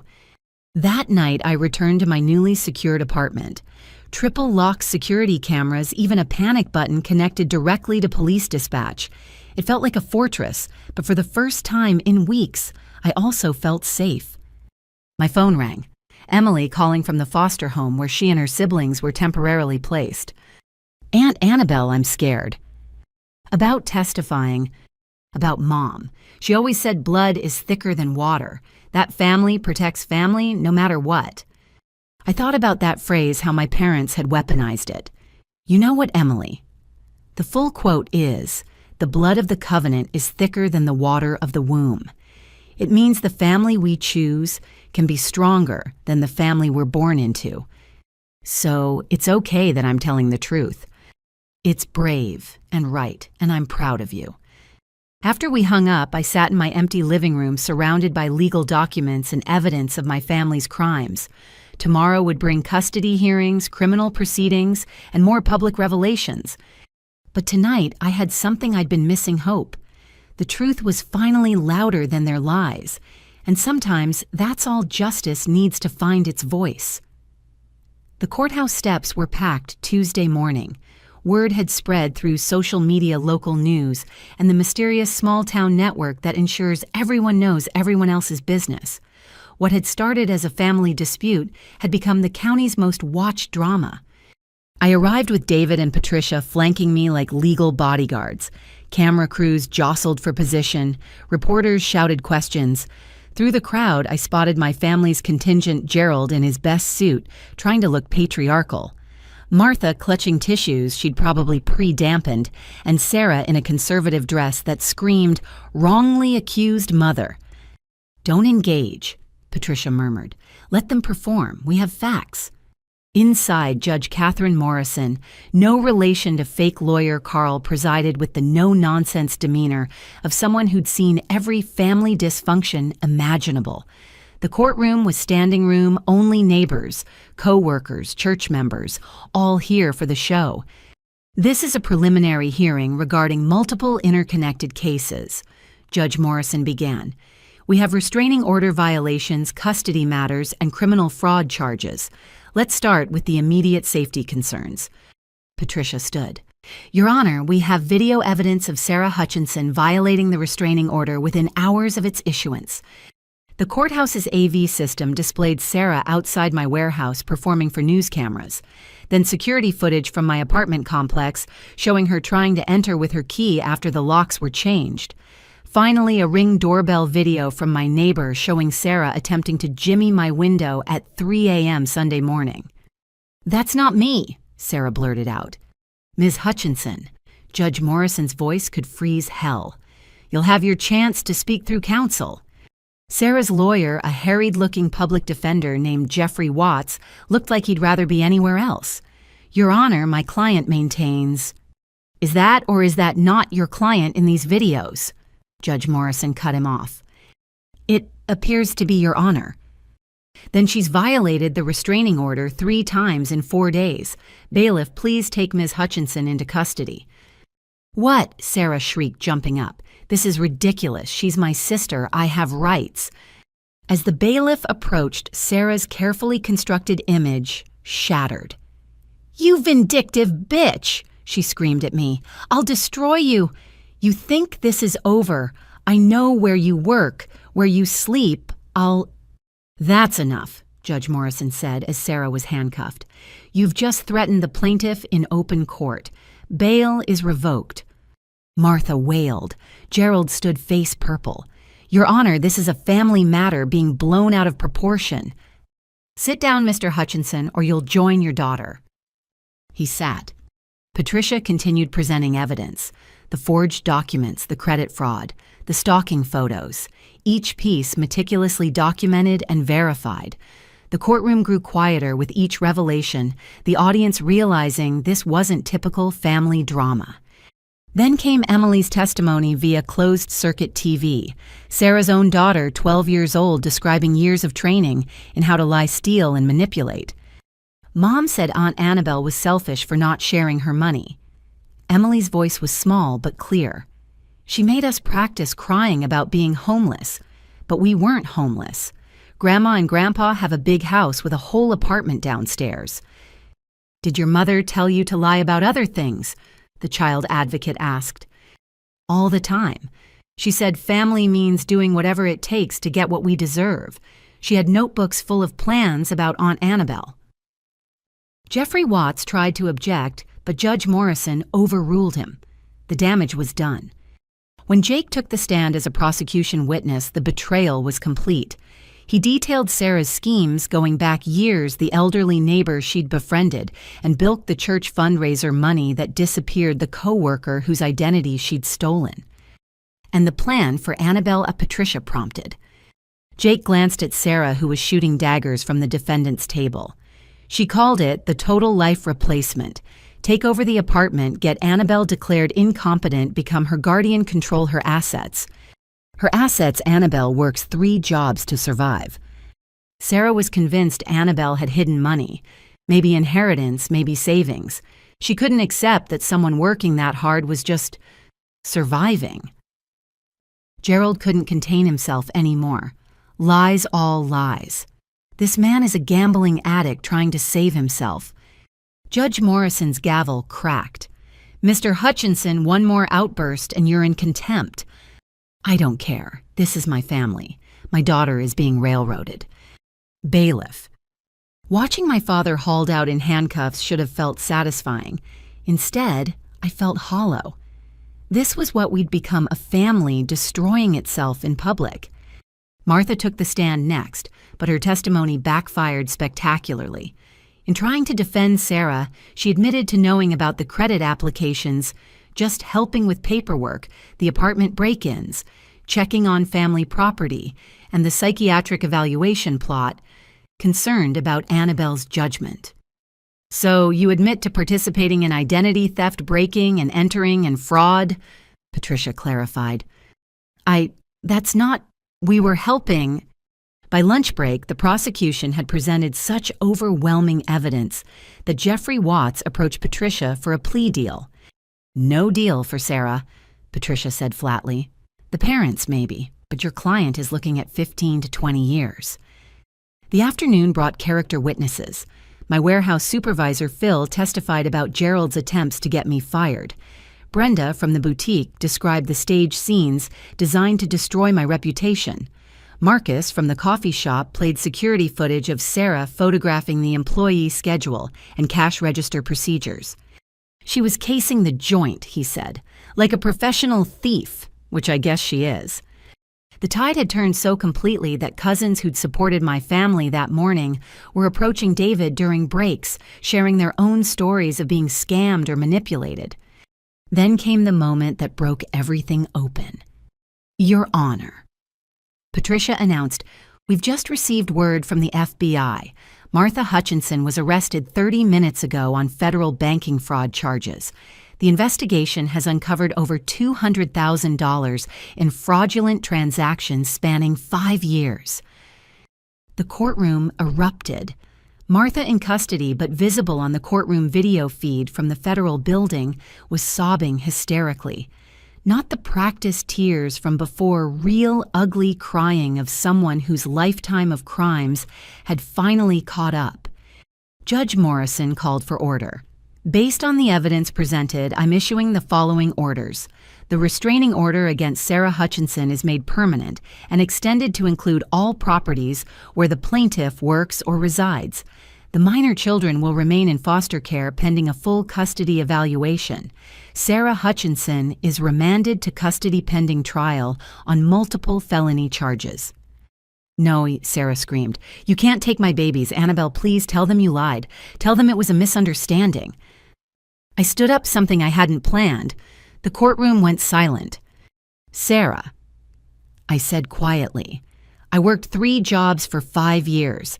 I saved every penny. I ate ramen and wore shoes until they fell apart, all for a chance at stability. You tried to steal that. You used your own children as weapons. You turned our family into a criminal enterprise. And for what? Because you couldn't stand seeing me succeed through honest work. You always thought you were better than us, she snarled. No, I just thought I deserved the life I worked for, and now so does the judge. As Sarah was led away, still screaming threats and promises of revenge, I felt the weight of years lifting. The family that had tried to destroy me was destroying itself through its own crimes and greed. Outside the courthouse, reporters swarmed, but I'd prepared a statement with Patricia's help. Family should be a source of support, not sabotage. I read, I hope my story helps others trapped in toxic family situations realize that DNA doesn't give anyone the right to destroy your life. Thank you to everyone who stood by me and saw the truth. What's next for you? A reporter called out. Healing, I said, and living the life I've worked for. As we walked away from the courthouse, David's phone rang constantly. Other victims wanting to come forward, other families recognizing the patterns. What had started as one woman saying no to housing demands had exposed a network of family financial abuse that stretched back years. You know this isn't over, Patricia warned. There will be trials, appeals, probably more schemes. I know, but the hardest part is done. What's that? Everyone sees them now. The masks are off. The truth is out. They can't gaslight reality anymore. That evening, I sat in my apartment, my actual apartment, with its new locks and security system. Emily and her siblings were safe in foster care, with a family specially trained for situations like this. Jake was in protective custody, spilling every detail of Sarah's crimes in exchange for leniency. My parents were facing federal charges that could mean serious prison time. My phone rang. An unknown number, but I recognized the voice immediately. You've destroyed our family, Gerald said from federal lockup. I hope you're happy. I didn't destroy anything, Dad. I just refused to be destroyed. There's a difference. He hung up. It would be the last time we ever spoke. The war was over. I'd won. But victories in family battles never feel like celebrations. They feel like survival. And sometimes that's enough. Wednesday morning brought an avalanche of phone calls from extended family members who'd maintained careful neutrality during the courtroom drama. Suddenly, everyone had opinions, stories, and most surprisingly, apologies. Aunt Helen called first, her voice shaky with emotion. Annabel, honey, I need to tell you something. Sarah borrowed $3,000 from me last year. Said it was for Mia's medical bills. Was Mia sick? That's just it. I saw her at the park the next week, perfectly healthy. When I asked Sarah, she said the crisis had passed thanks to my help. But now you're wondering if there ever was a crisis. Your cousin Jennifer just told me Sarah hit her up for $5,000 the same week, also for Mia's medical bills. The pattern was emerging. Sarah had been running the same scams on family members for years, just never targeting the same person twice, in close succession. Everyone had been too embarrassed or too loyal to compare notes. By noon, I'd fielded calls from 14 relatives. The tally was staggering, over $60,000 borrowed and never repaid, always for emergencies that seemed suspect in hindsight. Uncle Terry's favorite golf clubs pawned while he was on vacation. Cousin Patricia's identity used for a credit card that maxed out mysteriously. Great Aunt Mabel's Social Security checks accidentally deposited into Sarah's account for 6 months. We were all so stupid, Cousin Jennifer said during our call. She always had such believable stories. You weren't stupid. You were trusting family. There's a difference. David Chen had suggested I document everything, so I started a spreadsheet. By evening, it looked like a forensic accountant's nightmare. Sarah and Jake had been systematically pillaging the extended family for over a decade. Thursday brought Uncle Robert to my apartment with 2 banker's boxes of documents. He looked older than his 62 years, worn down by guilt and revelation. I've been keeping records, he said, hefting the boxes onto my kitchen table. Started about 5 years ago when things weren't adding up. Your father's business, your mother's banking connections, Sarah's constant emergencies. I knew something was wrong but couldn't piece it together. We spent hours going through his files. Photographs of family gatherings where jewelry later reported stolen was visible. Bank statements showing suspicious transfers. Even recordings Uncle Robert had started taping conversations after money started disappearing from the family reunion fund he managed. Listen to this one, he said, playing a file from his phone. Sarah's voice from 2 years ago. "Robert, you know how banks make mistakes. That 10,000 probably just got misdirected. I'm sure it'll show up. No need to worry everyone about it." "The reunion account," Robert explained. 10 grand vanished. Sarah convinced me it was a banking error. Said her mom would look into it quietly. "What happened to the money?" "Jake's rehab, the one he never attended. I found out later they used it for a cruise to Jamaica." The deeper we dug, the worse it got. My grandmother's missing jewelry. Sarah had keys to her house for emergencies. The family cabin that mysteriously burned down Jake had increased the insurance just months before. Even small things, missing cash from birthday cards, borrowed items, never returned family heirlooms that vanished during moves, Sarah generously helped with. "I should have spoken up," Robert said, head in his hands. "But Gerald's my brother-in-law, Martha's my sister. How do you accuse family?" "You don't until it's too late. That's what they counted on." My phone rang. Emily calling from her foster home. "Aunt Annabel, Mrs. Patterson, says you might want to know Mom had a storage unit. She kept talking about it when she thought we were asleep." "A storage unit?" She called it her insurance policy. Said even if everything went wrong, she had backup plans. I immediately called Patricia Grayson. Within hours, we had a warrant for any storage units in Sarah's name. The search revealed 3 units across 2 counties, all paid for in cash under variations of her name. Friday morning, I stood with law enforcement as they opened the first unit. It was like finding a criminal's trophy room. Boxes labeled with family members' names contained copied documents, social security cards, driver's licenses, bank statements. She had everyone's information systematically collected over years. "This is an identity theft kit," the FBI agent said, whistling. "She could have become any of you at any time." The second unit was worse items clearly stolen from family. Grandmother's jewelry, Uncle Robert's coin collection, even my childhood savings bonds, which my parents had told me were lost in a move. But the third unit made everyone stop cold. Journals, dozens of them dating back 15 years. Sarah's handwriting documenting every scam, every theft, every manipulation. Patricia flipped through one, her expression darkening. "She wrote about you specifically. Plans for your apartment going back 2 years. She knew you were saving, watched your progress, planned exactly when to strike." I read over her shoulder. My sister had documented my work schedules, my savings milestones, even my mental state. Notes like, "A looks tired working too hard might be vulnerable to guilt," and "A got promotion at warehouse, need to adjust timeline." "This is sociopathic," Patricia said. "She studied you like a mark, not a sister." Saturday's mail brought another shock. A letter from a law firm I didn't recognize informing me that I was named in Geraldine Hutchinson's will. My grandmother, who died 5 years ago. The grandmother whose estate my parents said was eaten up by medical bills. "She left you her house," the lawyer explained when I called. "Your parents contested the will, claimed undue influence, but couldn't prove it. They've been renting it out, supposedly waiting for values to increase before selling. They told me she died broke. Ma'am, your grandmother's estate was worth nearly $500,000. The house investments insurance policies. You were the primary beneficiary." Another lie, another theft, another betrayal. I called Uncle Robert. "Did you know about Grandma's will?"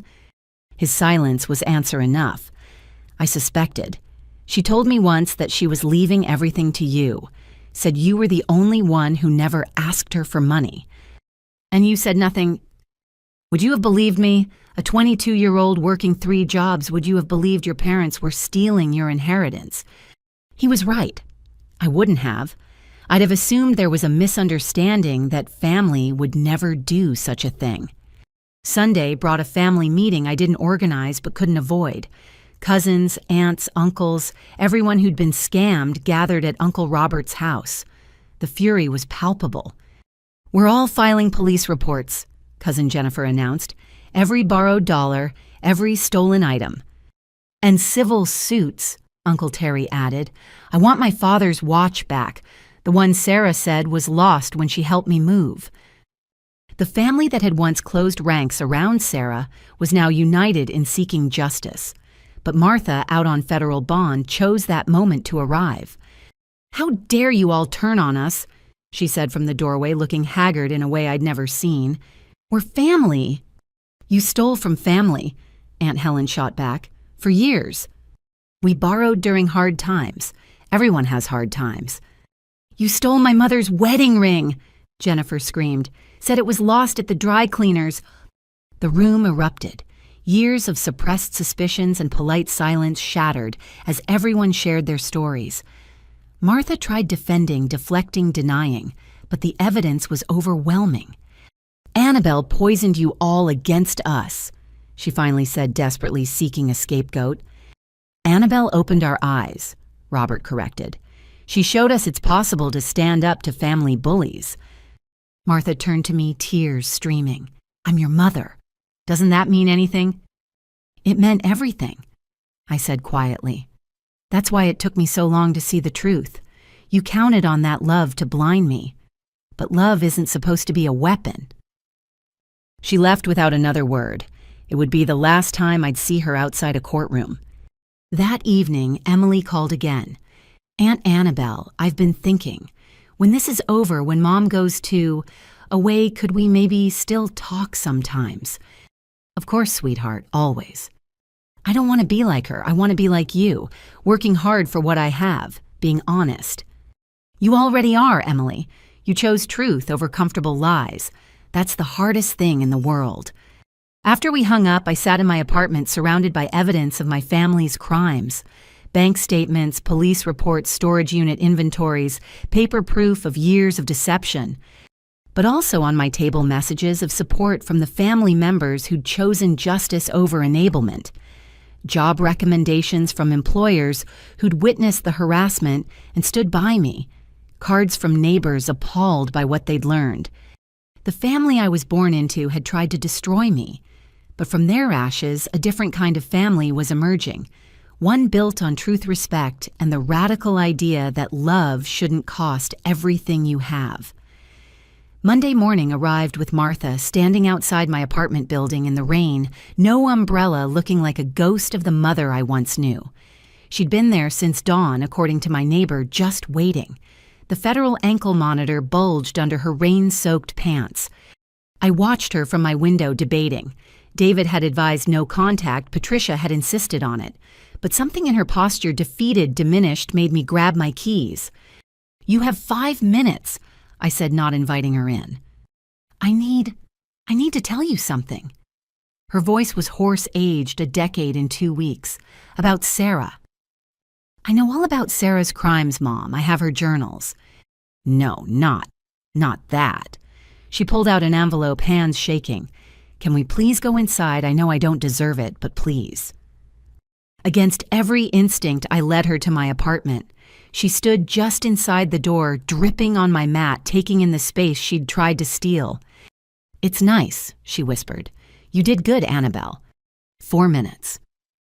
She opened the envelope with trembling fingers, pulling out a DNA test. "Sarah isn't Gerald's daughter." The words hung between us like a bomb. "What?"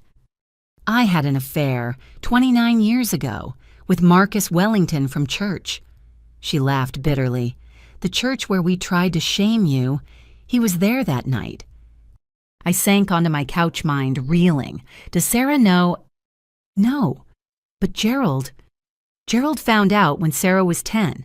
I came home early one day and heard him screaming at her about being worthless, not his real daughter. He was drunk. He's known for 19 years. He said he'd forgiven me, said we'd raise her as his own, but he never let me forget. Every time Sarah disappointed him, every time she got in trouble, he'd look at me and say, "Bad blood will tell." "So you overcompensated." Martha nodded, tears flowing freely now. "Everything Sarah wanted, I gave. Every excuse I made. Every crime I covered. I thought if I loved her enough, protected her enough, she'd become worthy of the family name. Instead, I created a monster. You both did. Dad with his coldness, you with your enabling." "I know." She pulled out another document. "This is my confession, everything. The bank fraud, the identity theft, how we stole your inheritance, all of it. I've already given a copy to the FBI. I stared at the papers. Why now? Because Saturday night, Gerald came to the hotel where I'm staying on bond. He had a plan. Said if we testified that you'd been unstable for years, that you'd given us permission for everything, then forgot due to mental illness, we might get reduced sentences. Let me guess he had a doctor ready to testify. 3 doctors, all paid off with your inheritance money. She met my eyes for the first time.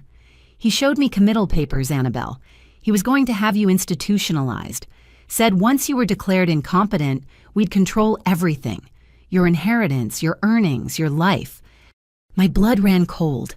Even now, even facing federal prison, they were planning my destruction. But the worst part, Martha continued, was when he talked about Sarah's children. Said foster care was making them soft. That once we got custody back, he'd toughen them up, like he tried with Sarah after learning the truth. He abused her. Emotionally. Psychologically.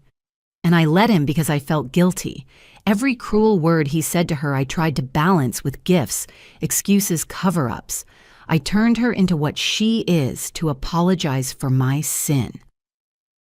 She sat down heavily on my floor, apparently forgetting about chairs. Saturday night, I realized something. I've been living in fear for 19 years. Fear of Gerald leaving. Fear of the truth coming out. Fear of losing face at church. And that fear poisoned everything it touched. Why are you telling me this? Because you're not afraid. You lost everything, family, reputation, almost your home, and you didn't break. You stood in truth even when lies would have been easier. She looked up at me. I want to do that. Once, before it's too late. So you're going to testify against Dad, against everyone, including myself.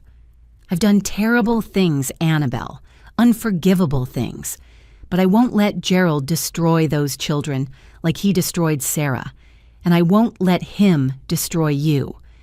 She stood with effort, looking older than her 58 years. There's more in that envelope. Account numbers for money hidden from the FBI, location of items stolen from family, everything I could remember. This could add years to your sentence. I'm already looking at 20 years. What's 40 when you've wasted the first 60? She moved toward the door, then stopped. Your grandmother knew you know, about Sarah. She never said, but she knew. That's why she left everything to you. Said you were the only honest Hutchinson in 3 generations. 4 now. Emily chose truth too. Martha smiled sadly. Maybe there's hope after all. She reached for the door handle, then turned back. I know I have no right to ask, but could you look after Sarah's kids? Not financially, I know we've taken enough, but just let them know they're not their parents. They can choose different. I already told Emily that. Tell them all, please, break the cycle. After she left, I called Patricia immediately. My mother just confessed to everything. Martha, the enabler-in-chief. I sent photos of the documents. Patricia's whistle was low and impressed. This changes everything. With her cooperation, we're looking at RICO charges. This is organized crime-level stuff, Annabel. She knows. Is she trying to cut a deal? No, she's trying to cut the cycle. That afternoon, the FBI raided 3 locations based on Martha's information. They found $100,000 in hidden accounts, stolen property worth twice that, and evidence of crimes going back 20 years. Gerald's legitimate business was a front for money laundering, family theft. Tuesday morning, Gerald was arrested at his office. The news footage showed him being led out in handcuffs, screaming about betrayal and family loyalty. His last words before they put him in the car, "Martha will pay for this." But Martha was already paying. That evening, she stood before Judge Morrison and pled guilty to every charge. No deals, no negotiations, just truth. Your Honor, she said, reading from a prepared statement. I spent 20 years choosing fear over truth, crime over consequences. I taught my daughter that family means covering sins instead of confronting them. I destroyed my younger daughter's life trying to protect the older one from her father's cruelty. I am guilty of every charge and ready for whatever sentence you deem just." Judge Morrison, who'd seen every manipulation in the book, actually looked surprised. "Mrs. Hutchinson, you understand you're facing 40 years." "Yes, Your Honor." "You could have negotiated." "No, Your Honor. My family negotiated with truth for too long. It's time someone just told it." Sarah, watching from the defendant's table, exploded. "You traitorous bitch. You're supposed to protect me. I'm your daughter." "I did protect you," Martha said quietly. "I protected you from consequences, from growth, from becoming a decent person. That's not love, Sarah. That's destruction with a smile." The courtroom was silent. Even hardened court reporters looked moved. "You'll die in prison," Sarah screamed. "Is that what you want, to die alone?" "I'd rather die honest than live in lies," Martha replied. "Something Annabel taught me. Too late for me, but maybe not for you." Sarah lunged at her mother, but was restrained. As they dragged her out, she screamed threats and obscenities that would add years to her sentence. That night, Emily called. "Is it true what they're saying about Grandma?" "What are they saying?" "That she told the truth about everything, that she's going to prison forever because she wouldn't lie anymore." "Yes, that's true." "Why would she do that?" I thought carefully. Sometimes Emily, people realize they've been living wrong, and even if they can't undo the past, they can at least stop the future from being poisoned too. Your grandmother made terrible choices, but today she made one good one. Do you forgive her? The question I'd been avoiding. I don't know. Maybe someday. But I respect her courage today, even if I can't forget her cowardice yesterday. Wednesday brought Gerald's response. Without Martha's support, his defense crumbled. Jake had already flipped. Sarah was scrambling for anyone to blame. And Gerald, the patriarch who'd ruled through fear, found himself alone. He took a deal. 15 years forfeiting all assets to pay restitution to victims.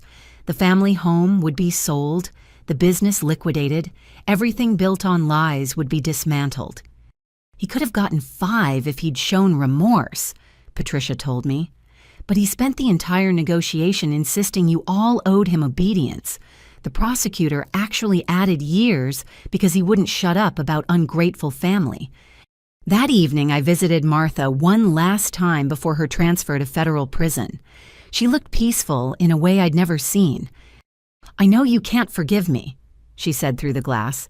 "I don't forgive myself. But Annabel, I need you to know you saved us." "I didn't save anyone. Sarah's going to prison. Dad's going to prison. You're going to prison. You saved Emily and her siblings from becoming the next generation of criminals. You saved the family from continuing this poison.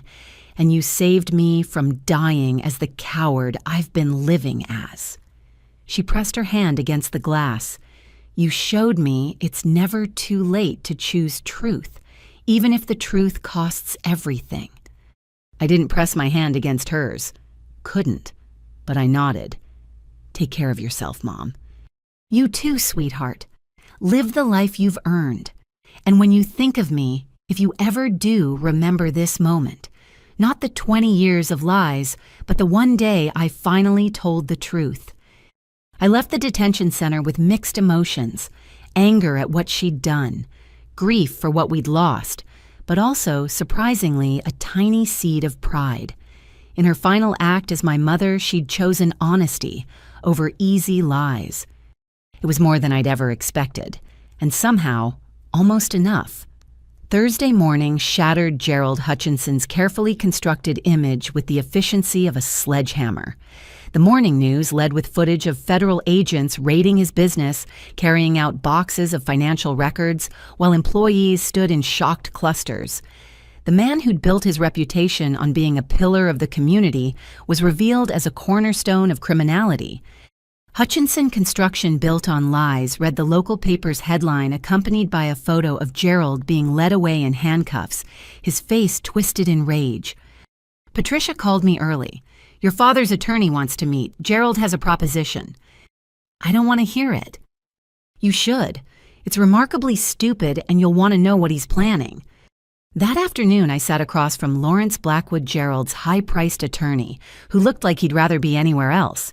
Patricia flanked me, taking notes. "My client is willing to drop all claims against Annabel's inheritance if she agrees to testify that Martha manipulated him into these crimes," Blackwood said, sliding a document across the table.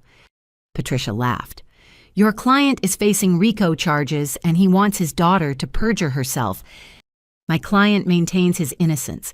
He suggests that Martha, driven by guilt over her indiscretion, orchestrated everything to frame him."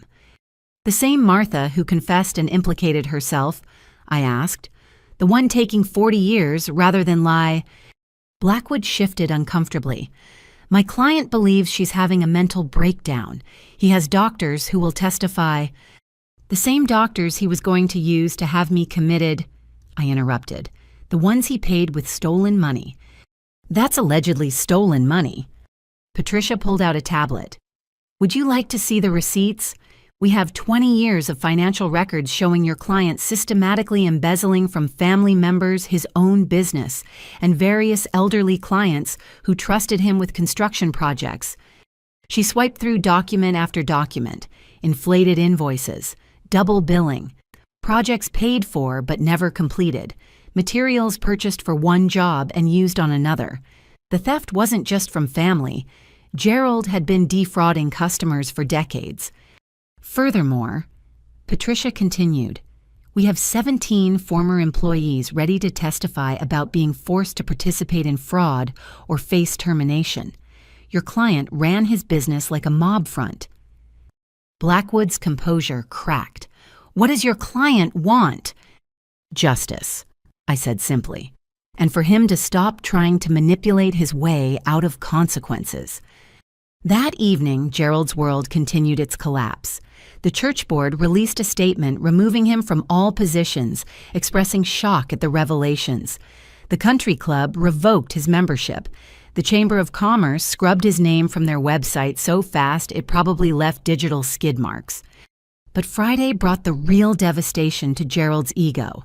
Former employees started coming forward publicly. Marcus Webb, who'd worked for Gerald for 10 years, gave an interview to the local news. "He made us bill clients for premium materials, then use cheap substitutes," Marcus revealed. "If we complained, he'd threaten our families. Said he knew people who could make problems for us." Another employee, Jennifer Torres, shared how Gerald had forced her to forge inspection certificates. "He said it was standard practice, that everyone did it. When I refused, he fired me and blackballed me with every construction company in the state." By noon, 3 news vans were parked outside the detention center where Gerald was being held. His bond had been revoked after Martha's testimony revealed he'd been planning to flee to the Cayman Islands, where he'd apparently been hiding money for years. I was at work back at all 3 jobs after being cleared of any wrongdoing when Phil found me in the warehouse. "You need to see this." He led me to the break room where the news was playing. Gerald was being transferred to federal court, and someone had alerted the media. The crowd outside wasn't just reporters, it was victims. Elderly clients he'd defrauded.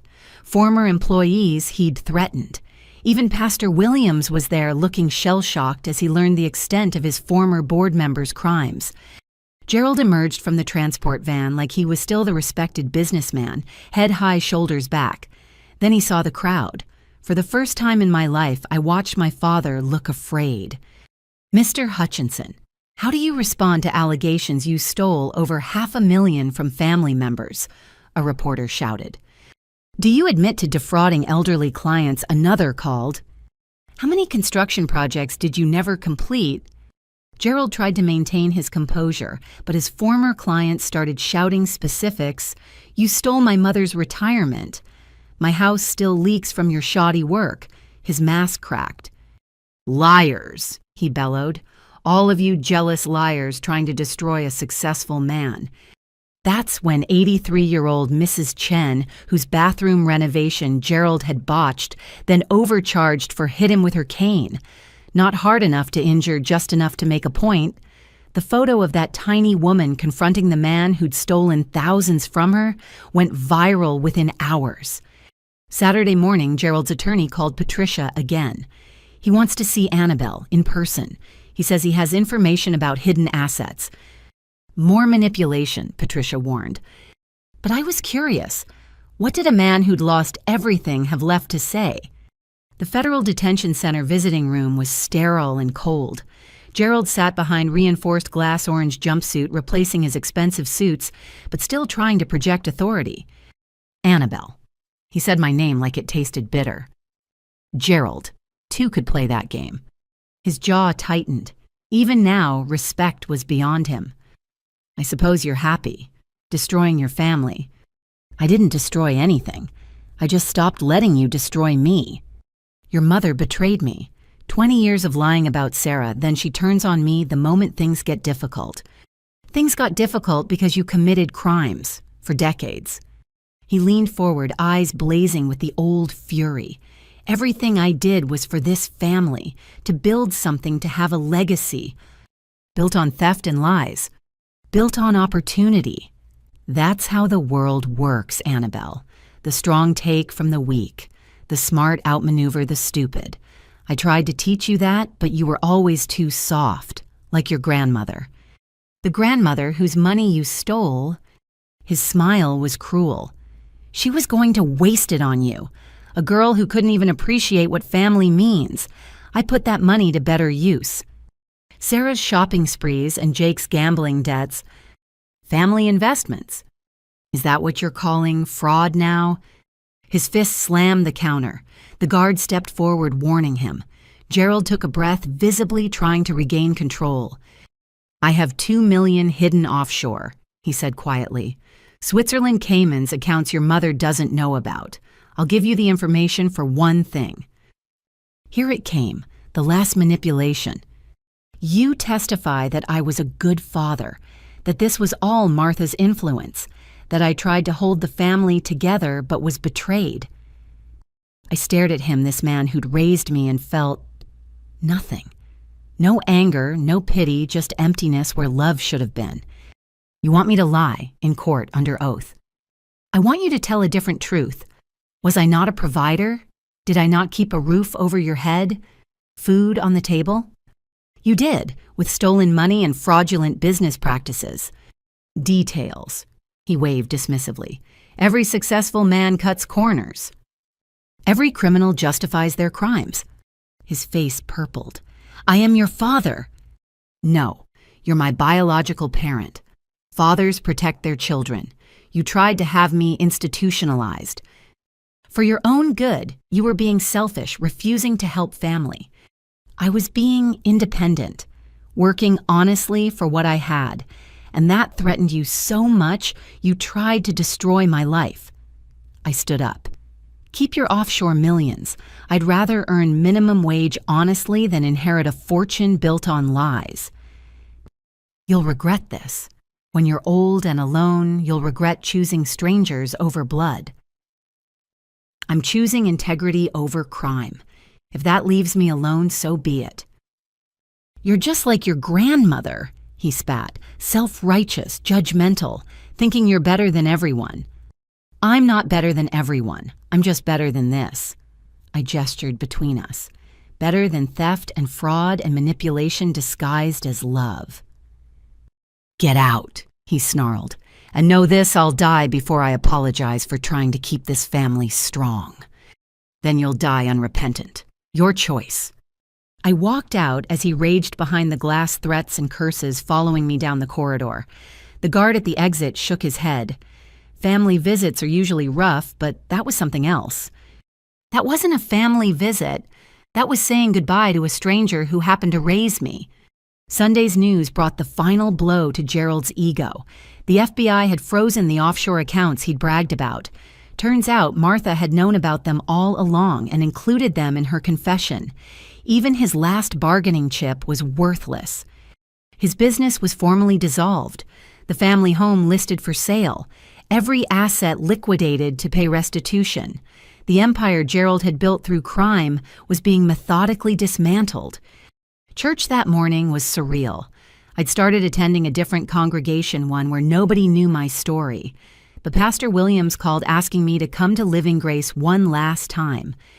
"We want to apologize," he said, "publicly. The congregation was used as a weapon against you, and that's not what faith should be." I sat in the back as Pastor Williams delivered a sermon about wolves in sheep's clothing, about how evil can wear a familiar face. He never mentioned names, but everyone knew. The collection that Sunday went to a fund for fraud victims. Small comfort, but something. Monday morning brought news that Gerald had been sentenced to 25 years. He'd rejected every plea deal, insisted on a trial, and been found guilty on all counts. The judge, reading victim impact statements, had added years for lack of remorse. Emily called that evening. "Is Grandpa really going to jail forever?" "For a very long time, yes." "Mom says it's your fault, that if you'd just shared your apartment, none of this would have happened." "What do you think?" She was quiet for a moment. I think sometimes people show you who they really are, and Grandpa showed us he's someone who hurts people for money. That's not your fault. You're very wise for 12. I had to grow up fast. Mom made sure of that." She paused. "Aunt Annabel. The family that fostered us wants to adopt us, all 3 of us. Should we say yes?" "What does your heart tell you?" "That family isn't just about blood. It's about who takes care of you, who teaches you right from wrong, who loves you without price tags." Then you have your answer. After we hung up, I sat in my apartment, my safe, secure, honestly earned apartment, and reflected on the wreckage. My father in federal prison, my mother facing 40 years, my sister awaiting trial. The family I'd grown up in was effectively gone.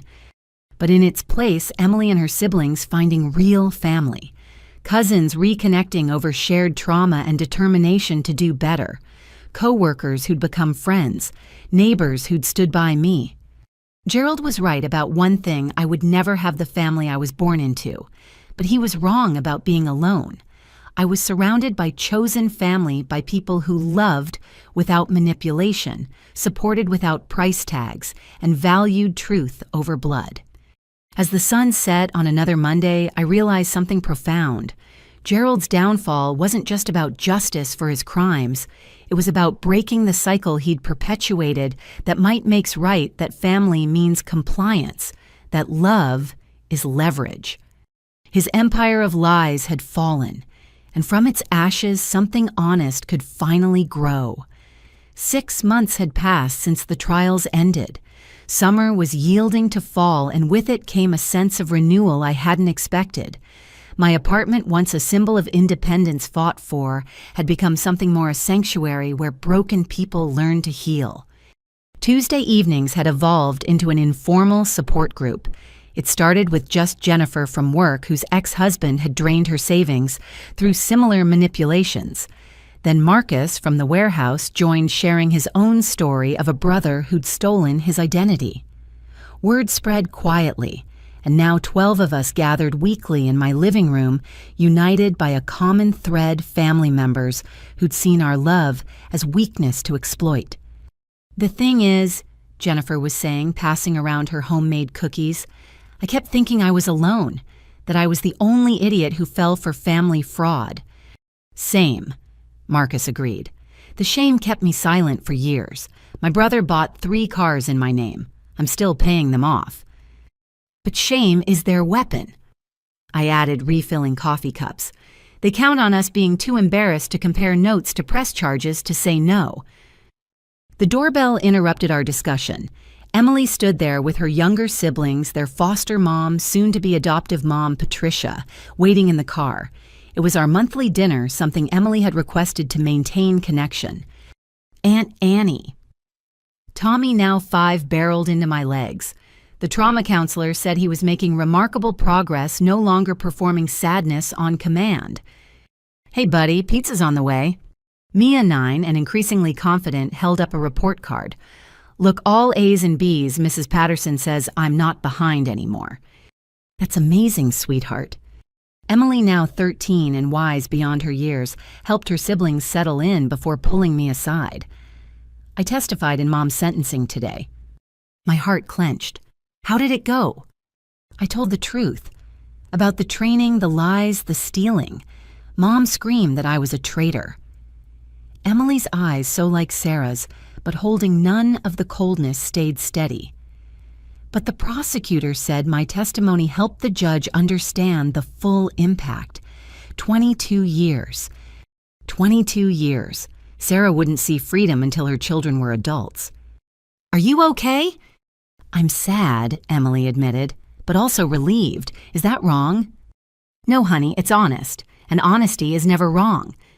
The support group welcomed the kids with the easy warmth of people who understood complicated families. While my living room filled with chatter and laughter, I noticed how much had changed. 6 months ago, I was eating ramen alone, terrified of losing everything. Now my apartment hosted healing hope and really good pizza. Wednesday brought professional victories. Brenda called with news that still made me giddy. The district manager position. It's yours if you want it. District manager. But that's a promotion you've earned. You've shown grace under pressure integrity when it would have been easier to crumble. Corporate was impressed by how you handled everything. I don't know what to say. Say yes. Also, the salary means you can finally quit those other jobs. One job, regular hours, actual benefits. After 5 years of grinding myself down across 3 positions, I could barely imagine it. I gave notice at the warehouse and coffee shop that afternoon. Phil and Marcus threw impromptu parties, both insisting I'd always have a place if I needed it. The safety net of good people, something Gerald never understood the value of. Thursday's mail brought an unexpected gift. A letter from Great Aunt Mabel's attorney. She'd passed peacefully in her sleep 2 weeks prior, something the family drama had obscured, but she'd left me something in her will.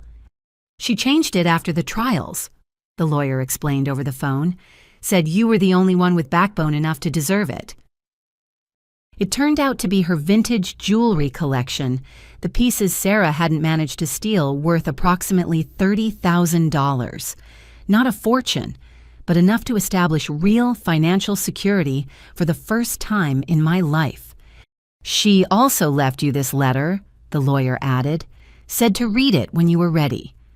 The letter, written in Mabel's shaky handwriting, was brief but powerful. Dear Annabel, I spent 87 years watching this family cannibalize itself with greed and lies. I stayed silent, chose comfortable complicity over difficult truth. You did what I never had the courage to do. You said no. You stood alone against the mob and emerged victorious. These jewels are my grandmother's, passed down through generations. They deserve to go to someone who understands that real inheritance isn't about money. It's about values. Live well, child. You've earned it. Aunt Mabel. Friday morning, I met with Patricia Grayson one last time to sign the final paperwork. All the criminal cases were resolved. Sarah in federal prison, Gerald serving 25 years, Martha 4 years into her 40-year sentence, Jake in minimum security cooperating fully and attending mandatory gambling addiction treatment. The restitution checks will start coming next month, Patricia informed me. Between the liquidated assets and the FBI's recovery of stolen funds, you'll receive approximately $200,000 over the next 5 years. I stared at the number. I don't want money built on crime. It's your money, your inheritance, your grandmother's estate, even portions of your own earnings they stole through identity fraud. This isn't profiting from crime, it's recovering what was always yours. What about the other victims? Everyone's being made whole as much as possible. Your father's business assets alone are covering most of it. The house sale will handle the rest. The family home where I'd grown up, where Sunday dinners turned into ambushes and love came with price tags, would soon belong to strangers. Good riddance.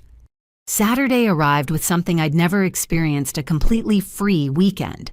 No rushing between jobs, no double shifts, no exhaustion so deep it felt like drowning.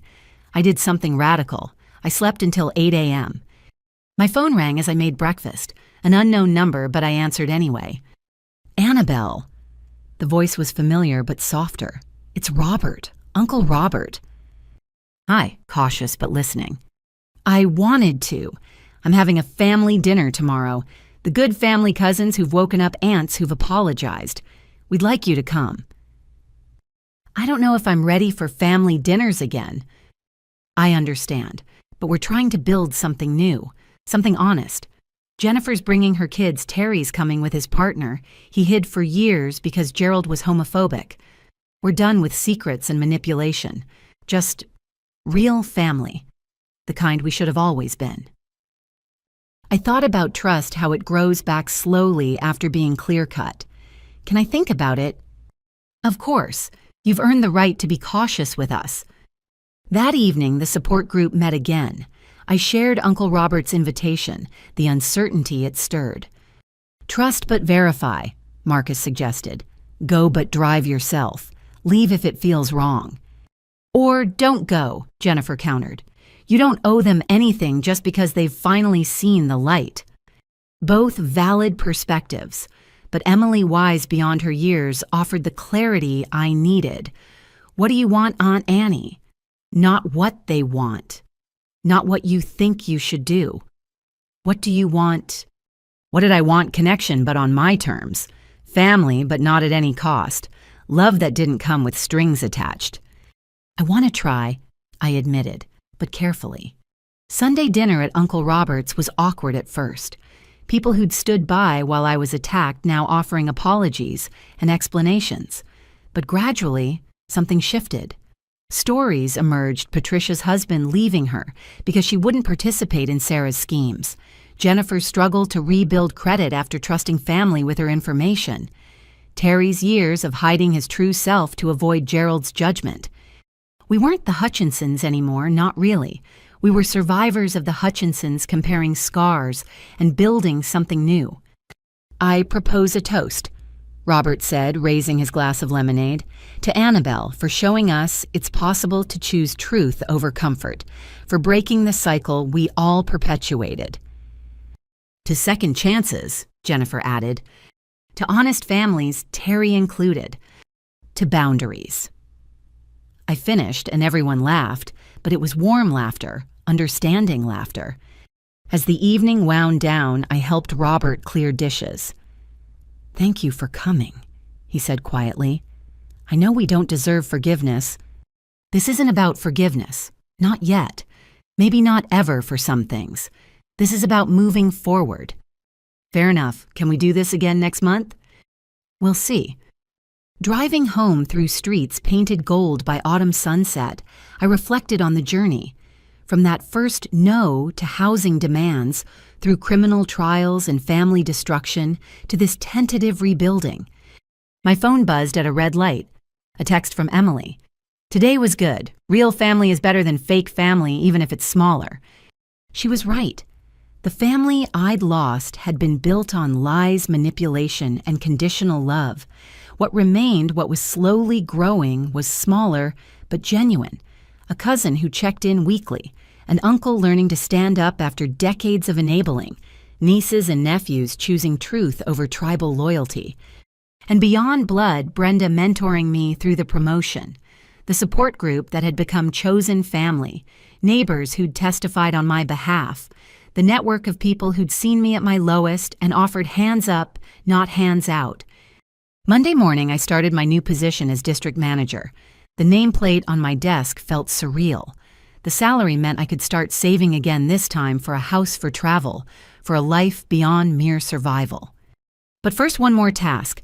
I drove to the federal prison where Martha was serving her sentence.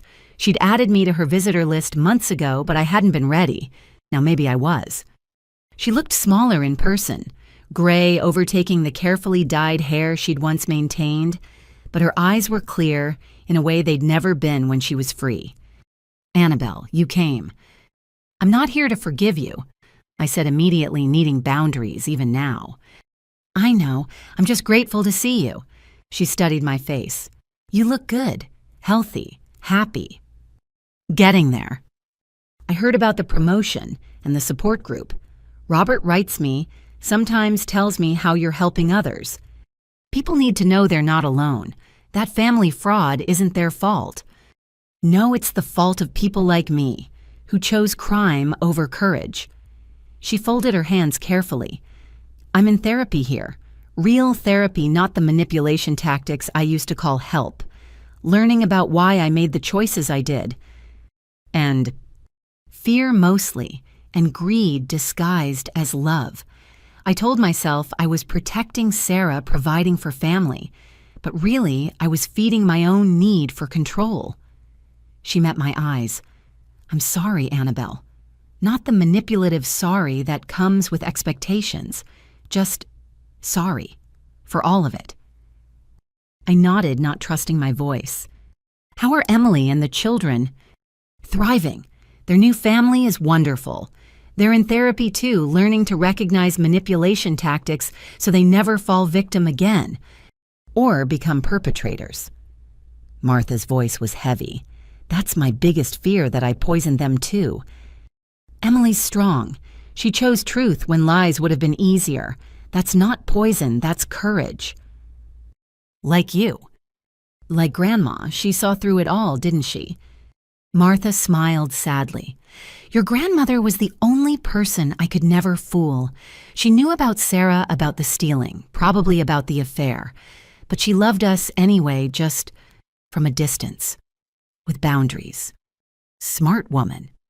The smartest. She'd be proud of you. The visit timer buzzed. As I stood to leave, Martha spoke quickly.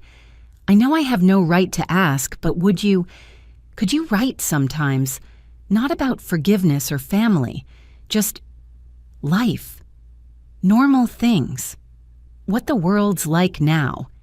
I considered it. Letters weren't visits. Words on paper couldn't manipulate as easily as tears in person. Maybe I'll think about it. That's more than I deserve, thank you. Walking back through the prison gates to freedom my freedom earned. Honestly, I felt something release in my chest. Not forgiveness, not yet. But perhaps the beginning of letting go. That evening, I drafted my first letter to Martha.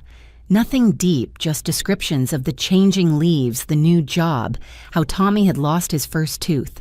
Normal things like she'd asked. Human connection without the hooks of manipulation. Maybe that's what Phoenix Rising really meant. Not just surviving the fire that destroyed your old life, but choosing which ashes to scatter and which to transform into something new. Building carefully, consciously, with full knowledge of how quickly trust can burn. My family had tried to destroy me with their greed. Instead, they'd forged me into someone stronger, someone who could spot manipulation from a distance and choose truth even when it hurt. Someone who could help others escape their own toxic families. The Hutchinson crime family was gone, scattered across federal prisons and fractured relationships. But from their ashes, something better was growing. A network of survivors and truth-tellers of chosen family and earned trust. Phoenix risen. Phoenix rising. Every day a choice to build instead of burn. October arrived with a call that shook my carefully rebuilt world. The number was familiar from years of childhood memories, but I hadn't heard from her since the trials began. Lisa Chen, Sarah's best friend from high school, the maid of honor at her wedding to Jake. Annabel, please don't hang up.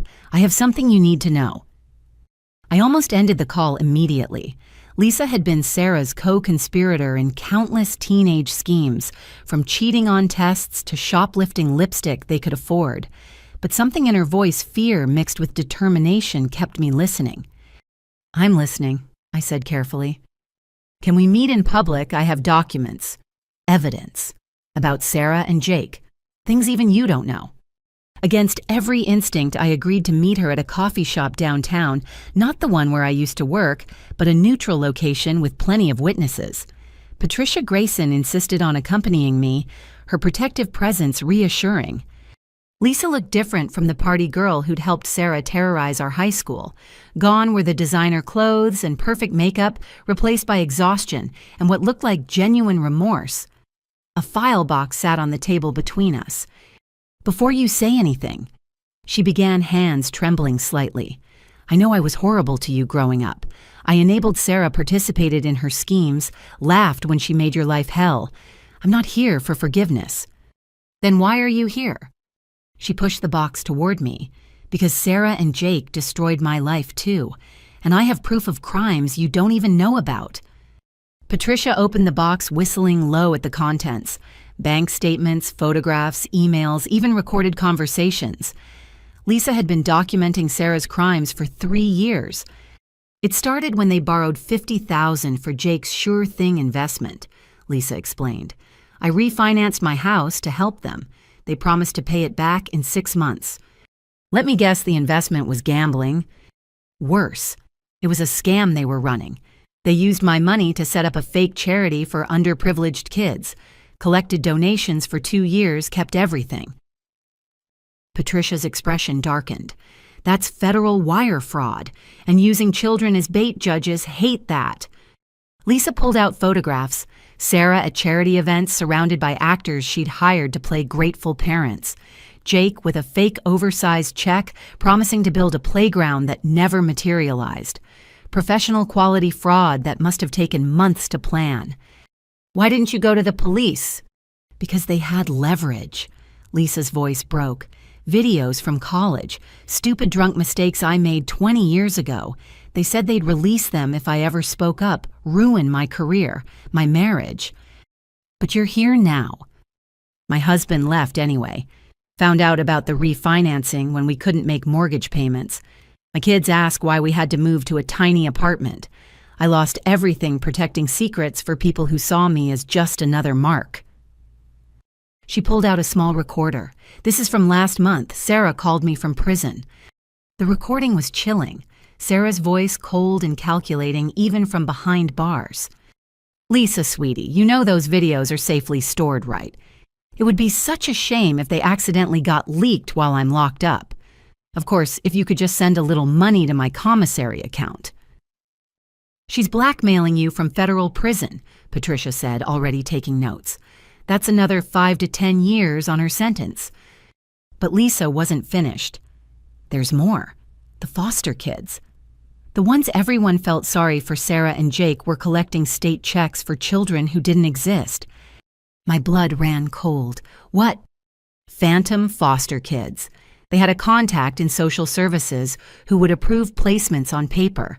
Sarah and Jake would collect the monthly stipends, $800 per child, for kids who were never in their home." "How many?" 6 over 5 years. Do the math." Patricia did. "That's nearly 300,000 in fraud from a system designed to protect vulnerable children." "That's why Emily and her siblings were so well trained in lying," Lisa continued. "They had to know the names and stories of their foster siblings in case anyone asked. 9-year-old Mia could recite 6 fake life stories from memory. I thought about Emily forced to carry such dark secrets. No wonder she'd finally broken and told the truth." "There's one more thing," Lisa said, pulling out a final document. "I hired a forensic accountant to trace everything after my divorce, Sarah and Jake. They have accounts you haven't found in the kids' names. They've been storing stolen money in accounts opened with their children's social security numbers since birth. That's why Sarah was so desperate to maintain custody," Patricia breathed. "She needed access to those accounts." "How much?" I asked. "Between the 3 kids, about 400,000. College funds, the accounts say. But Sarah had already started withdrawing for educational expenses, like her new car and Jake's gambling debts." My phone rang. Emily's foster mother. "Annabel, Emily's asking to speak with you. She says it's urgent." I put her on speaker with Patricia's permission. Emily's voice was steady but concerned. "Aunt Annie, a woman came to school today, said she was from Mom's lawyer's office. Wanted to ask me questions about some bank accounts." Patricia grabbed the phone. "Emily, this is Ms. Grayson, the prosecutor. Did you talk to her?" "No. Mrs. Patterson taught us not to talk to strangers about the case, but she knew things about accounts in our names." "You did exactly right. We'll handle this." After reassuring Emily, Patricia made rapid calls. Within an hour, we learned that Sarah had hired a new lawyer, one willing to skirt ethics for a paycheck. They were trying to access the children's accounts before authorities found them. "We need those records immediately," Patricia told Lisa. "Can your forensic accountant testify?" "Already agreed to. He's as disgusted as I am." Over the next 3 hours, Lisa laid out every crime she knew about. The elderly neighbors Sarah befriended just to steal their medications and sell them. The car accidents Jake staged for insurance payouts. Even a marriage fraud scheme where Sarah helped illegal immigrants get green cards for $50,000 each, then blackmailed them for more money later. "Why keep all this evidence?" I asked. Lisa smiled bitterly. "Insurance. I knew eventually they'd turn on me, too. Sarah doesn't have friends, just future victims. I wanted protection when my turn came." Smart. Too late, but smart. She gathered her courage. "Annabel, I know you don't owe me anything, but would you be willing to write a victim impact statement for my sentencing?" "Your sentencing?" "I'm turning myself in. For my part in the early schemes. Patricia says with cooperation I might get probation and community service. It's better than living in fear." I looked at this woman who'd made my teenage years miserable, now stripped of pretense and asking for something she didn't deserve. But hadn't I learned that sometimes people could choose to change? "I'll think about it," I said finally. Patricia drove me home, the box of new evidence between us. "This changes everything," she said. "With Lisa's testimony and documentation, Sarah's looking at another 20 years minimum. Jake, too. What about the kids' accounts? We'll freeze them tonight. That money will go into actual trust funds for their education managed by the state until they're adults." "Good. They deserve something clean from this mess." That evening, Emily called again. "Aunt Annie, I heard you met with Lisa today." Word traveled fast in foster care networks. I did. "She was mean to you, wasn't she, when you were young?" "Yes. But she's telling the truth now." "Seems like it." Emily was quiet for a moment. "It's weird, isn't it? How people can be bad for so long and then choose to be good like Grandma Martha. She did terrible things but told the truth at the end. It is weird and complicated. My therapist says people are complicated, that good people can do bad things and bad people can choose to change. It's confusing. Very confusing, but you know what helps? What? Looking at what they do now, not just what they did then. Actions matter more than words. Like Lisa bringing evidence even though she'll get in trouble. Exactly like that. After we hung up, I sat in my apartment thinking about unlikely alliances. Lisa Chen mean girl turned whistleblower. Uncle Robert enabler turned truth teller. Even Martha criminal mastermind turned confessor. The next morning brought chaos. News of the phantom foster kids had leaked, creating a media frenzy.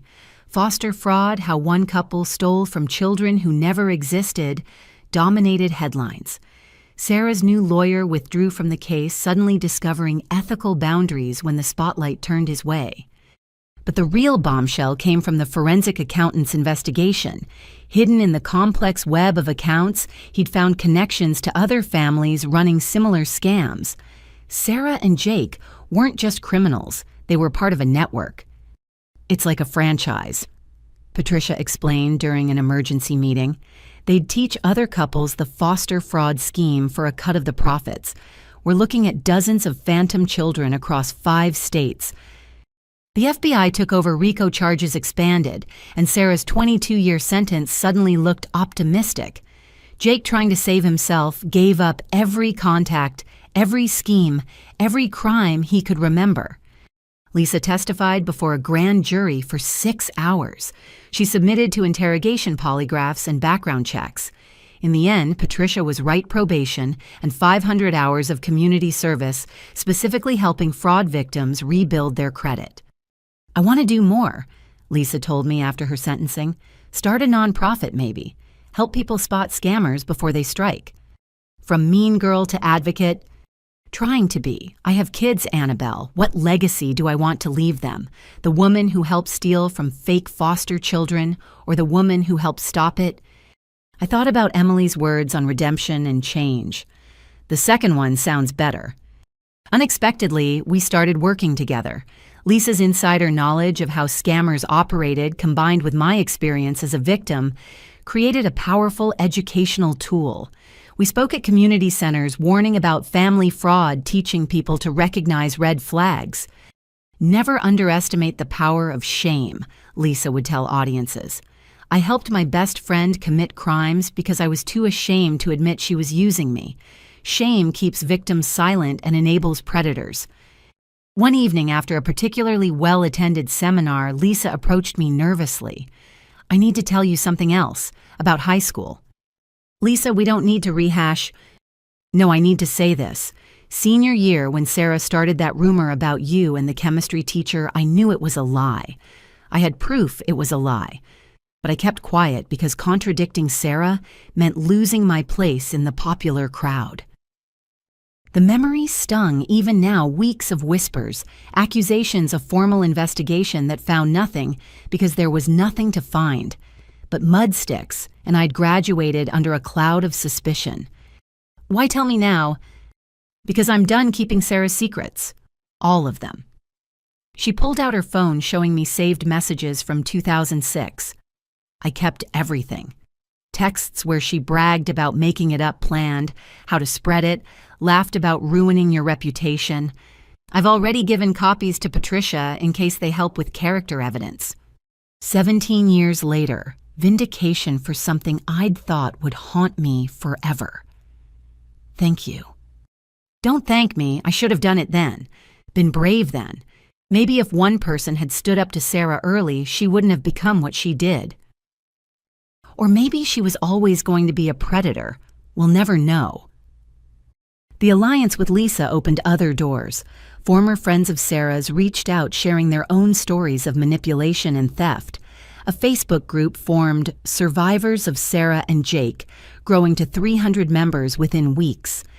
Each story painted the same picture-charming couple befriends you, gains trust, creates crisis, asks for help, then either vanishes or blackmails you for more.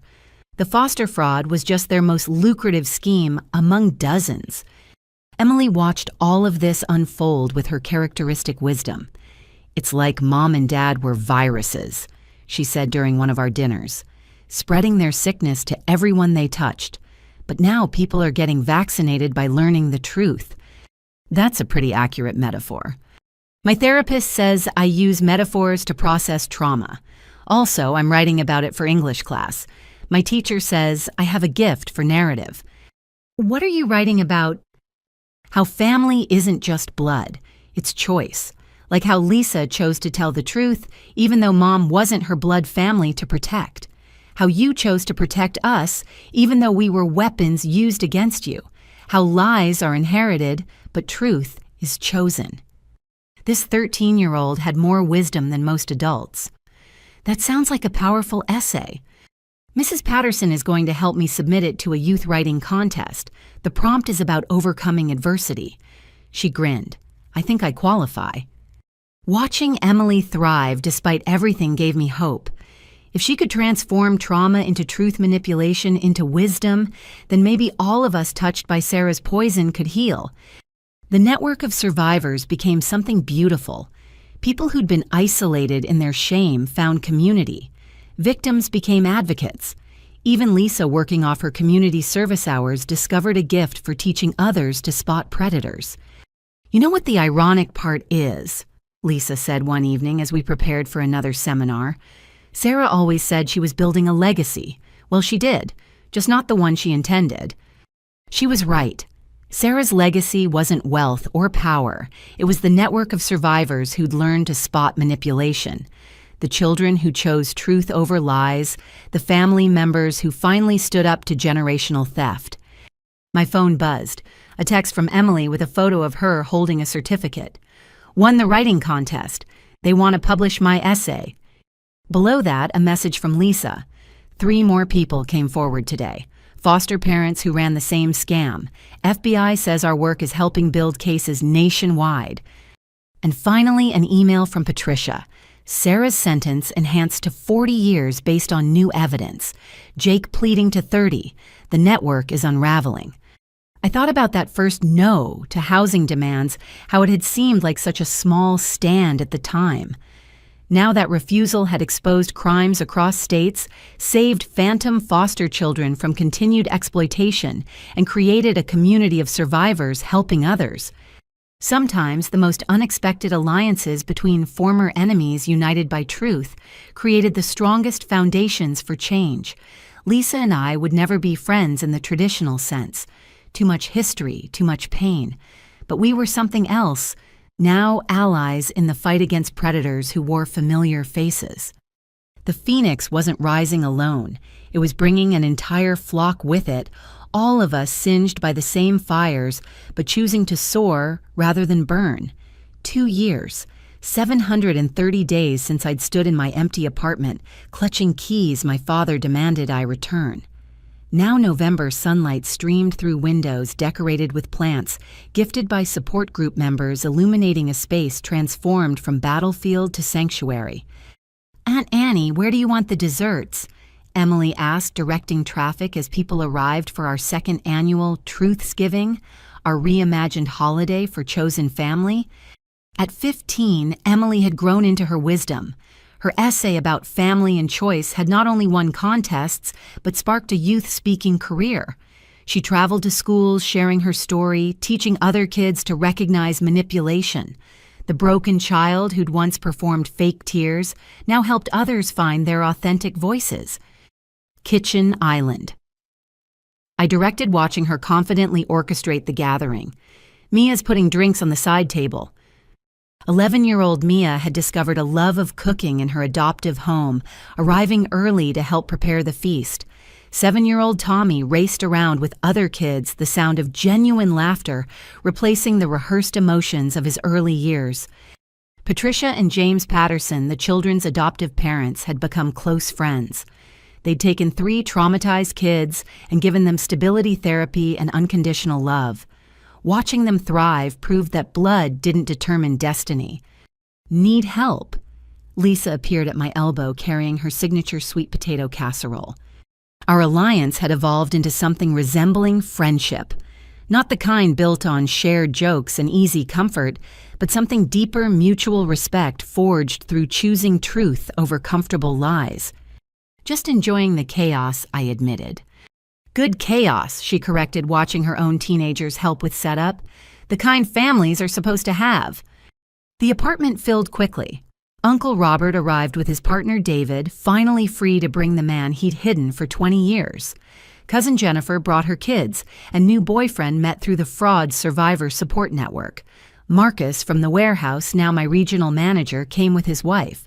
Brenda brought her famous cornbread and business advice that had helped me advance from district to regional manager in 18 months. Even unexpected guests appeared. Mrs. Chen, the elderly woman who'd hit Gerald with her cane, arrived with homemade dumplings and stories that had everyone laughing. 3 FBI agents who'd worked our case stopped by, briefly bringing updates on the nationwide foster fraud network they'd dismantled, 47 arrests across 12 states, hundreds of phantom children removed from fraudulent roles. "This is what family looks like," Patricia Grayson announced, raising her glass of cider. "People who choose each other protect each other and celebrate truth even when lies would be easier." To chosen family, we toasted the words carrying weight only survivors understood. As dinner progressed, I found myself observing more than participating. 2 years ago, I'd eaten Thanksgiving alone in a hotel room, hiding from family who saw my existence as an ATM. Now my home overflowed with people who'd proven their loyalty through actions, not blood. "You're quiet," Emily noted, sliding into the seat beside me as others mingled. "Just thinking." About them. Them didn't need definition. Sarah serving her enhanced sentence with no possibility of parole for 28 more years. Jake in minimum security cooperating with authorities to unravel every scheme. Gerald, who'd suffered a mild stroke in prison, but refused to see me clinging to his anger like a lifeline. Martha, who wrote monthly letters I sometimes read, documenting her journey toward accountability. A little, but mostly about us, how far we've all come. Emily pulled out her phone, showing me an email. Speaking of which, Random House wants to publish my memoir. They're offering a real advance and everything. Emily, that's incredible. I want to call it Choosing Truth, a foster child's journey from manipulation to authenticity. My therapist says it could help other kids in similar situations. 15 years old with a book deal. I hugged her tightly, this niece who'd become more daughter than Sarah ever allowed. There's something else, she said quietly. The advance is substantial. I want to start a scholarship fund for kids aging out of foster care, especially those who exposed family crimes. Turn our trauma into someone else's opportunity. I blinked back tears. The cycle hadn't just broken, it had reversed entirely. The evening continued with the comfortable chaos of real family. No performed emotions, no guilt trips, no manipulation disguised as love. Just people who'd chosen honesty over harmony, building something authentic from the ashes of deception. As guests began departing, each took a moment for private gratitude. Marcus thanked me for recommending him for promotion. Jennifer credited our support group with giving her courage to leave her toxic ex. Robert whispered that he'd finally slept through the night without guilt, a 2-year journey to peace. Lisa lingered, helping with cleanup. I never thanked you, she said suddenly. For what? For letting me make amends. For showing me that people can change, even people who did terrible things. My kids have their mother back because you gave me a second chance I didn't deserve. You gave yourself that chance by choosing truth. Maybe, but you showed me it was possible. After everyone left, I found myself in the same spot where this journey began, standing in my living room, holding keys. But now those keys opened doors to speaking engagements about family fraud. To the nonprofit, Lisa and I had started helping victims nationwide. To a future unencumbered by toxic obligation. My phone buzzed. A text from Martha permitted one holiday message. Watched your fraud prevention segment on the news. Proud of the woman you've become. Thank you for showing me it's never too late to choose truth. Happy Thanksgiving, Annabel. Love without manipulation, Mom. I didn't respond. Boundaries remained important. But for the first time, her words didn't sting. They simply existed, acknowledged, and released. Emily had left her journal on the coffee table, open to her latest entry. With teenage permission to snoop, I read. 2 years ago, I thought family meant loyalty at any cost. Aunt Annie taught me family means loving people enough to tell them the truth, even when it hurts. Real family celebrates your success instead of stealing it. Real family protects your peace instead of destroying it. Real family chooses love over lies every single day. Tomorrow I speak at another school, sharing our story.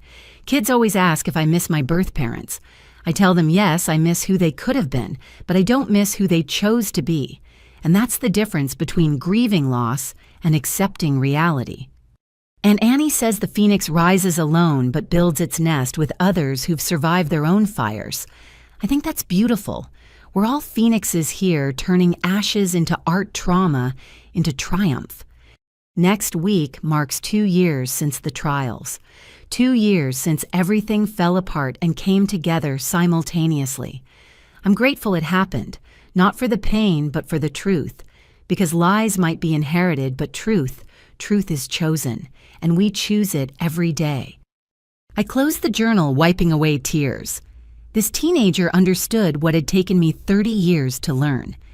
My apartment, once a symbol of independence, had become something more, a headquarters for healing, a haven for truth-tellers, a home that housed love without conditions.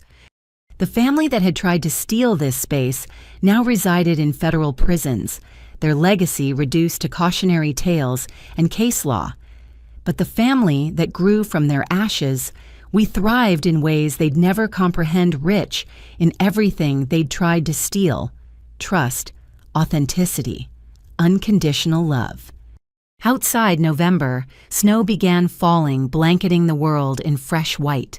Tomorrow would bring new challenges, more speaking engagements, more survivors seeking help, more truth to tell. But tonight, in an apartment earned through honest work and defended with courage, I was exactly where I belonged. The phoenix had risen, the nest was built, and the flock that gathered here would carry the message forward. Family isn't about blood or obligation. It's about choosing each other, protecting peace, and loving without price tags. To everyone reading this who's trapped in toxic family dynamics, who's been called selfish for having boundaries, who's been gaslit into doubting their own reality, you're not alone. Truth might cost everything, but lies cost even more. Choose wisely. As Emily's memoir would conclude, sometimes the greatest act of family loyalty is refusing to enable destruction.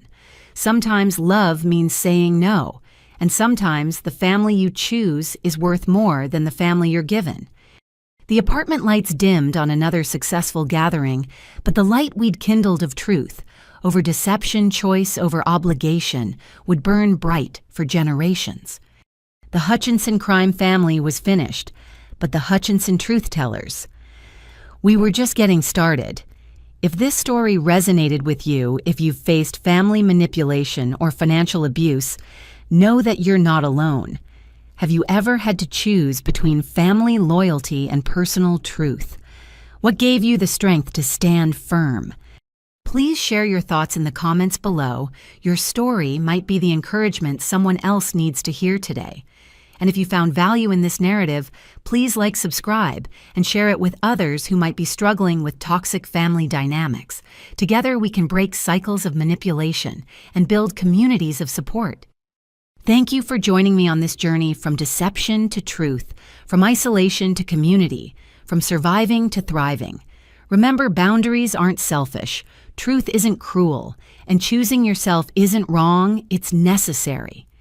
Until next time, stay strong, stay true, and remember that the family you choose can be more powerful than the family you're given. With gratitude and hope, Annabel.